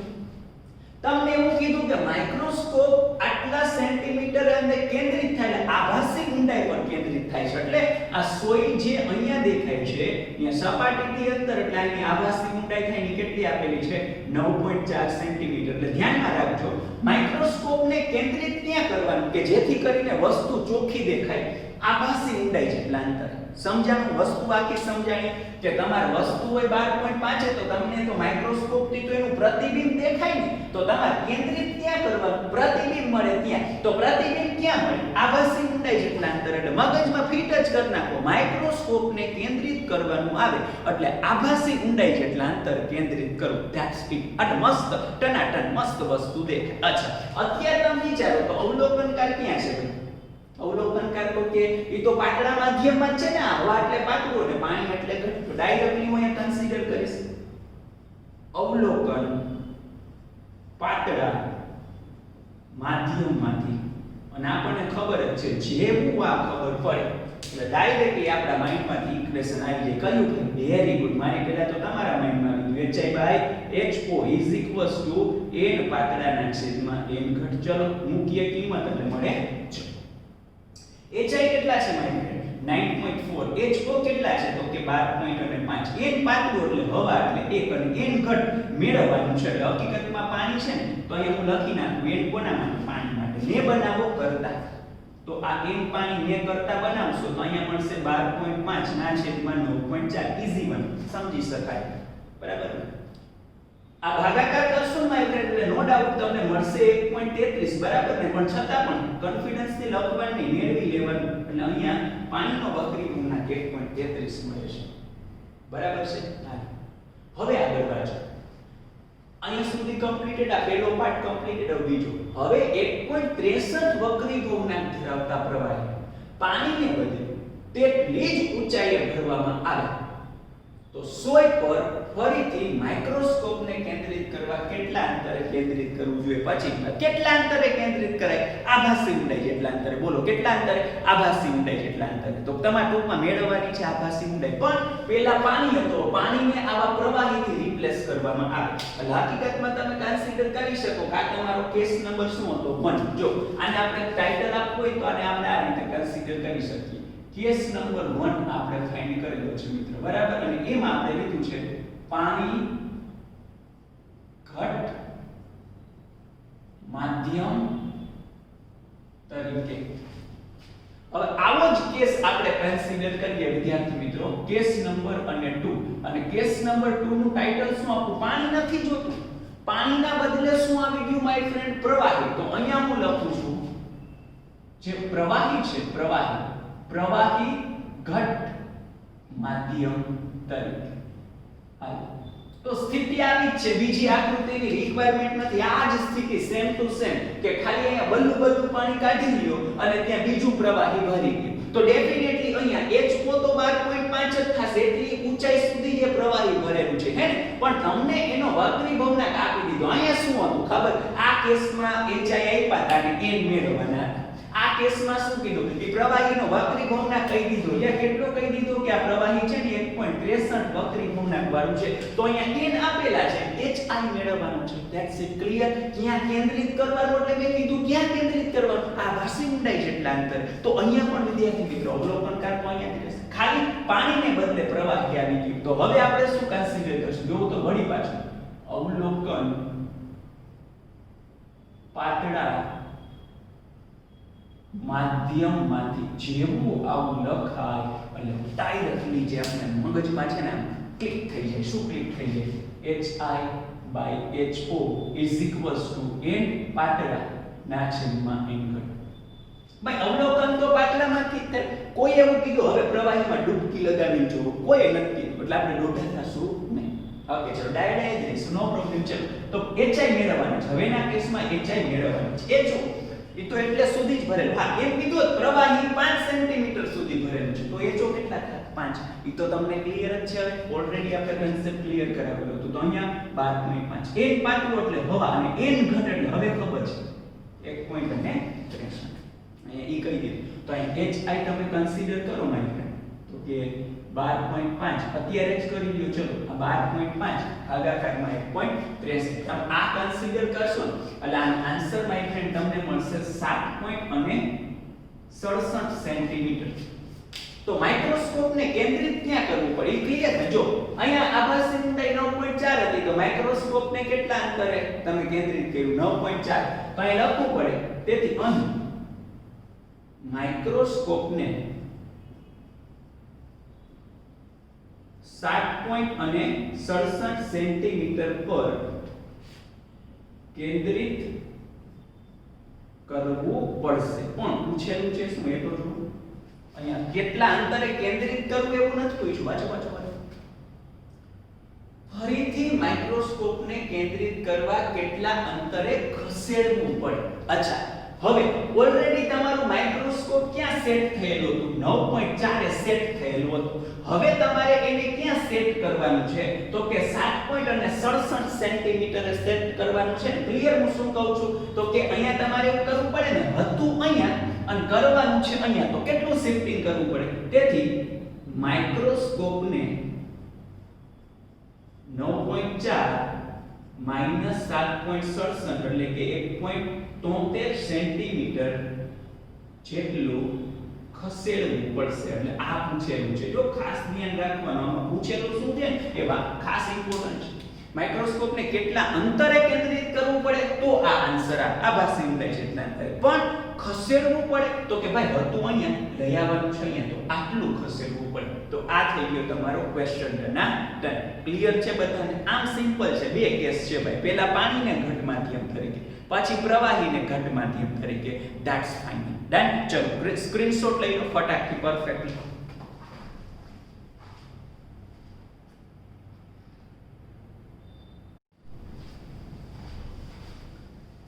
ઓકે સ્ટુડન્ટ્સ તો હવે વાત કરવાની છે સ્વાધ્યાયની અંદર રહેલા 16 માં એટલે કે 16 નંબરના સમય. બરાબર. ચલો ક્વેશ્ચન રીડ કિયા છે. ટેબલની સપાટી પર જડી દીધેલ પિનને 50 સેન્ટીમીટર ઊંચાઈથી જોવામાં આવે છે. એટલે હું છે ને અહીંયા એક સિમ્પલ આકૃતિ બનાવું છું જેથી તમે થોડીક ફીલિંગ લઈ શકો. કારણ કે આ ટાઈપના જે સમ છે એ આકૃતિ ડ્રો કરશો ને માય ફ્રેન્ડ તો પરફેક્ટલી ઈઝી રીતે સમજાઈ જશે. જો તો ધારો કે હું તમને એમ કન્સિડર કરાવું કે ચલો આ ટેબલ છે ને એ ટોટલ ટેબલ હું નથી ડ્રો કરતો. ટેબલનો જે ઉપરનો પોર્શન છે ને ટોપ પોર્શન એ ટોપ પોર્શન જ હું અહીંયા ડ્રો કરું છું. બરાબર. તો ચલો આ જાણે ટેબલ છે એનો ટોપ પોર્શન તમે કન્સિડર કરી શકો. આ છે ને થોડુંક આમ 3D જેવી તમને ફીલિંગ આપે એવું અપાવે. બરાબર. એટલે આ ટેબલનો શું છે ભાઈ ટોપ પોર્શન છે. અચ્છા એના પર એક પિન છે ને રાખેલી છે. માનો કે આ તમારી એક કન્સિડર કરી લો ને કે પિન છે એટલે ઓબ્જેક્ટ કન્સિડર કરી શકે. આપણા માટે ઓબ્જેક્ટ થઈ ગયો પિન. બરાબર. હવે જે પિન છે ને માય ફ્રેન્ડ એ 50 સેન્ટીમીટર ઊંચાઈથી જોવામાં આવે છે. એટલે જોતા તો તમે જશો તો માનો કે કોઈ અવલોકનકાર એને કેટલા સેન્ટીમીટરથી તો કે 50 સેન્ટીમીટર અંતરેથી જોવે છે. ધારો કે આપણે લંબ રૂપે ઓબ્ઝર્વેશન કન્સિડર કરીએ તો ધારો વખત એવું જશે. બરાબર ને. તો અહીંયા છે આ અવલોકનકાર. કેવી કાર અવલોકનકાર. અચ્છા એને 50 સેન્ટીમીટર જેટલા અંતર દેખાય છે. બરાબર. તમે વિચારો આ માર્કર છે આ પિન છે હું અહીંથી 50 સેન્ટીમીટર અંતરે જોઉં. મને અત્યારે કેટલા સેન્ટીમીટર અંતરે દેખાય 50 જ કા. ઈ છે હવામાં હું જોઉં છું હવામાંથી એટલે નો ચેન્જ. તો સેમ ફંડા પિન અત્યારે આમ તો ટેબલ ઉપર પણ ટેબલ ઉપર તો હવા છે તો ઈ છે હવામાં જોવાય છે હવામાંથી તો હોય 50 તો દેખાય 50. એટલે અત્યાર સુધી કઈ આમ એટલું બધું ટ્રિકી વર્ઝન નથી કીધું. હવે આગળ વધો. આ બધા જ બિંદુએ ઉપરથી બિંદુથી ટેબલની સપાટીને રાખેલ 15 સેન્ટીમીટર જાડાઈના કાચના સ્લેબમાંથી જોતા તે પિન કેટલી ઉપર આવે જણાશે. એટલે અહીંયા છે ને સમાંતર શબ્દ નથી. ટેબલની સપાટીને એક બ્લોક કાચનો સ્લેબ છે ને જો હું તમને કહી દઉં પરફેક્ટ શબ્દોમાં શું રાખેલ છે ચિત્રમાં જ ફીલિંગ લઈ. બરાબર ને. જો આ જગ્યાએ એક વાત કરું ને વિદ્યાર્થી મિત્રો તો આ જે છે ને આના ઉપર એક કાચનો બ્લોક રાખી દેવામાં આવે છે. જે ટેબલની સપાટી છે ને વિદ્યાર્થી મિત્રો ટેબલની સપાટી એને સમાંતર છે. સમજી ગયા ને. એટલે આ જે આખો કાચનો જે સમઘન છે લંબઘન આમ તો આપણે કન્સિડર કરીએ. બરાબર. કાચનો જે સ્લેબ છે એ ટેબલની સપાટી ઉપર રાખી દીધેલો છે. એટલે હવે એક્ઝેક્ટલી ફિલિંગ અપ. અહીંયા ધારો કે અહીંયા ટેબલ છે, એની ઉપર આ પિન રાખેલી છે. પહેલા હું આમ જોતો હતો, હતું 50 તો દેખાય 50. હવે કાચનો સ્લેબ મેં ઉપર મૂકી દીધો. બરાબર, કાચના સ્લેબની જાડાઈ આપેલી છે વિદ્યાર્થી મિત્રો. જે કાચનો સ્લેબ છે ને, કાચનો સ્લેબ, તો ધારો કે અહીંથી તમે કન્સિડર કરો, આ જે કાચના સ્લેબની જાડાઈ છે એ 15 સેન્ટીમીટર આપેલી છે અને એનો વક્રી ભવનાંક છે ને એ 1.5 આપેલો છે. કેટલો? 1.5. ભાઈ અહીંયા તો હવા હોય તો હવાનો વક્રી ભવનાંક કેટલો? તો કે 1. હવે જો ખાસ કન્સેપ્ટ સમજાવો તો કે તમારી પાસે જે પિન હતી માય ફ્રેન્ડ, તો પહેલા તમે આમ જ જોતા હતા, આવી રીતે આમ જ. હવે તમે એને કાચનો બ્લોક રાખીને જોવો છો તો હવે પિન એક્ચ્યુઅલમાં ક્યાં થઈ જાય? કાચમાં થઈ જાય ને, એવું થઈ જાય ને. આમ ભલે તમે એમ કહો સાહેબ ઈ તો ટેબલ ઉપર હવામાં છે ને, અરે ભાઈ એની ઉપર આખો સ્લેબ રાખી દેવામાં આવે તો હવે પિન છે એ કાચની નીચે થઈ જાય. તો હવે તમે છો હવામાં અને જોવો છો કાચમાં, એટલે એક માધ્યમમાં રહેલી વસ્તુને બીજા માધ્યમમાંથી જોવામાં આવે તો એનું શિફ્ટિંગ થાય અને હંમેશા ક્યાં થાય? હોય ત્યાંથી ઉપર. તો વસ્તુ અત્યારે અહીંયા ધારો કે તમને દેખાશે અહીંયા, તો અહીંયા તો આટલું શિફ્ટિંગ થશે, એવું કહી શકાય. આટલું શિફ્ટિંગ થશે, બસ એ મેળવવાનું છે. બરાબર ને? પણ હવે તમને અહીંયા કહો તો અવલોકન અત્યારે કેટલા માધ્યમમાં થાય? આ 1.5 છે વસ્તુ અને તમે એકમાંથી જુઓ છો. તો અહીં લખી શકું યસ માય ફ્રેન્ડ. તો કે અવલોકન જે થાય છે એ અવલોકન અત્યારે પાતળા માધ્યમમાંથી થાય છે. કેમાંથી થાય છે? પાતળા માધ્યમમાંથી. અને જો અવલોકન પાતળા માધ્યમમાંથી હોય તો HI ના છેદમાં HO બરાબર n પાતળા ના છેદમાં n ઘન. આવું તો લખી શકાય. આવજો HI, તો કે આ ઇમેજ છે ને એના માટે HI મેળવવાના છે. આ HO કેટલા કન્સિડર કરવાના ખાસ તો 50 કે 15. જો આ એક કન્સેપ્ચ્યુઅલ વસ્તુ છે ભાઈ. ઓબ્ઝર્વર અવલોકનકાર ગમે ત્યાં હોય, ક્લિયર ને? એ ઇમેજ ઉપર શું કામ એને આવી? તો કે ભાઈ એ આ કાચનો સ્લેબ રાખ્યો એટલે તો હકીકતમાં જે ઉપરની તરફ ઇમેજ મળે છે એ જે તે માધ્યમ પર આધારિત છે. ક્લિયર ને? તો મતલબ અહીંયા ખાસ ધ્યાન રાખજો, એમ રાઉન્ડ એટલે કરેલું બુદ્ધિ 50 નો લેવાય છે. અરે તમે 100 થી જુઓ ને 150 થી જુઓ, ગમે ત્યાંથી જુઓ, પણ હકીકતમાં આ વસ્તુનું પ્રતિબિંબ ઉપર શું કામ એને જણાવું? એ કાચનો સ્લેબ રાખ્યો એટલે. તો હંમેશા મીડિયમ ઇમ્પોર્ટન્ટ છે. આપણે વાત કરતા હતા કૂવો ગમે એટલો ઊંડો હોય, પાણી કેટલું ભરેલું છે, પાણી ઇમ્પોર્ટન્ટ છે. એમ તમે જોવો ગમે ત્યાંથી, અવલોકન કર ગમે ત્યાંથી, એનાથી ફેર જ ન પડે. આ જે સ્લેબ છે એ કેટલો ઊંચો છે? તો આ સપાટી હંમેશા માધ્યમની સપાટીથી આ HO, તો સપાટીથી માપો તો અહીંયા સુધીનું જે અંતર છે એ HI મળશે. આ HI તો કેટલું મળશે? જોવો HI / HO n પાતળાના છેદમાં ઘન ને HI મેળવવાના છે. HO કેટલા થશે? તો કે માય ફ્રેન્ડ 50 ડન છે. તો 1 / 1.5 તો આ 10 મળશે. હકીકતમાં તમારે કન્સિડર કરીએ તો 10 સેન્ટીમીટર જેટલું જ આ ઊંચાઈ છે કન્સિડર કરવાનું છે. બરાબર. હવે મેળવવાનું શું કીધું? તમે ક્વેશ્ચન રીડ કરશો તો ખબર પડશે કેટલી ઉપર આવેલી જણાશે. અહીંથી પછી જોઈએ કેટલી ઉપર આવેલ જણાશે. શિફ્ટિંગ ઓફ પી એટલે આટલી. તો મેં કીધું તો જ્યારે ખસેલું પૂછે ત્યારે આપણું માઇન્ડ ખસી જવું જોઈએ નહીં. આન્સર મેળવવાનો HO - HI. HO હતા 15, HI મળે છે 10, તો 5 સેન્ટીમીટર જેટલું ખસેલું જણાશે. બરાબર. અચ્છા, હવે લાસ્ટ થી બરાબર. જો આ રીતનો જે ક્વેશ્ચન છે કે ઉપર મેળવેલ જવાબ સ્લેબ પર આધારિત છે કે નહીં, સ્લેબ પર આધારિત છે કે નહીં. એટલે લોકો એવું કહેવા માંગે છે અહીંયા પી નથી. તમે અહીંયા બ્લોક રાખીને જોયું તો 5 સેન્ટીમીટર જેટલી ઉપર દેખો. અહીંયા બ્લોક રાખ્યો ને જોયું તો અહીંયા રાખ્યો તો અહીંયા રાખ્યો તો બ્લોક આટલો નાખો તો આન્સર આવશે વિદ્યાર્થી મિત્રો ના. શું કામ? એને કારણ કે મેં તમને કીધું હતું એક બકેટ છે, ડોલ છે, એની અંદર પાણી ભરી દો. બધામાં અલગ અલગ લેવલનું પાણી ભરેલું છે તો બધાના તળિયાનું શિફ્ટિંગ કેવું થશે? અલગ અલગ. એટલે તમે બ્લોક લીધો ગમે ત્યાં રાખો ભાઈ, અહીંયા જુઓ, અહીંયા પણ ઈ છે તો 15 સેન્ટીમીટર જ ને. એવું કીધું હોત કે અહીંયા રહેલો બ્લોક 15 સેન્ટીમીટર, અહીંયા છે 20, અહીંયા છે 25, તો એનો મતલબ આ બ્લોકની જે જાડાઈ છે ને એના પર આધારિત છે. બ્લોકના સ્થાન ઉપર આધારિત નથી. ગમે ત્યાં રાખો, બ્લોક એટલો ને એટલો હોય તો ઇમેજ ત્યાં જ એટલું જ શિફ્ટિંગ થશે, પણ બ્લોકની જાડાઈ બદલાવો તો બદલે છે. એટલે અહીંયા તમે કહી શકો કે મેળવેલ જવાબ સ્લેબના સ્થાન પર આધારિત નથી પણ સ્લેબની જાડાઈ પર આધારિત છે. ક્લિયર? અહીંયા સુધી કમ્પ્લીટેડ. તો કન્સેપ્ચ્યુઅલ ક્વેશ્ચન વિદ્યાર્થી મિત્રો ખાસ ધ્યાનમાં રાખો. ડાયાગ્રામ ડ્રો કરો એટલે તમે ઈઝીલી સમજી શકો. આ મેઈન વસ્તુ હતી એને સમજાવી દીધી. ડન છે. અહીંયા સુધી કમ્પ્લીટેડ છે. તો અહીંયા સુધી રાખીએ. મળશું નેક્સ્ટ એપિસોડમાં. ત્યાં સુધી આ કિસ્સાના tata bye bye see you. Thank you very much. એક સ્ક્રીનશોટ લઈ લેજો ને પરફેક્ટલી લખી લેજો.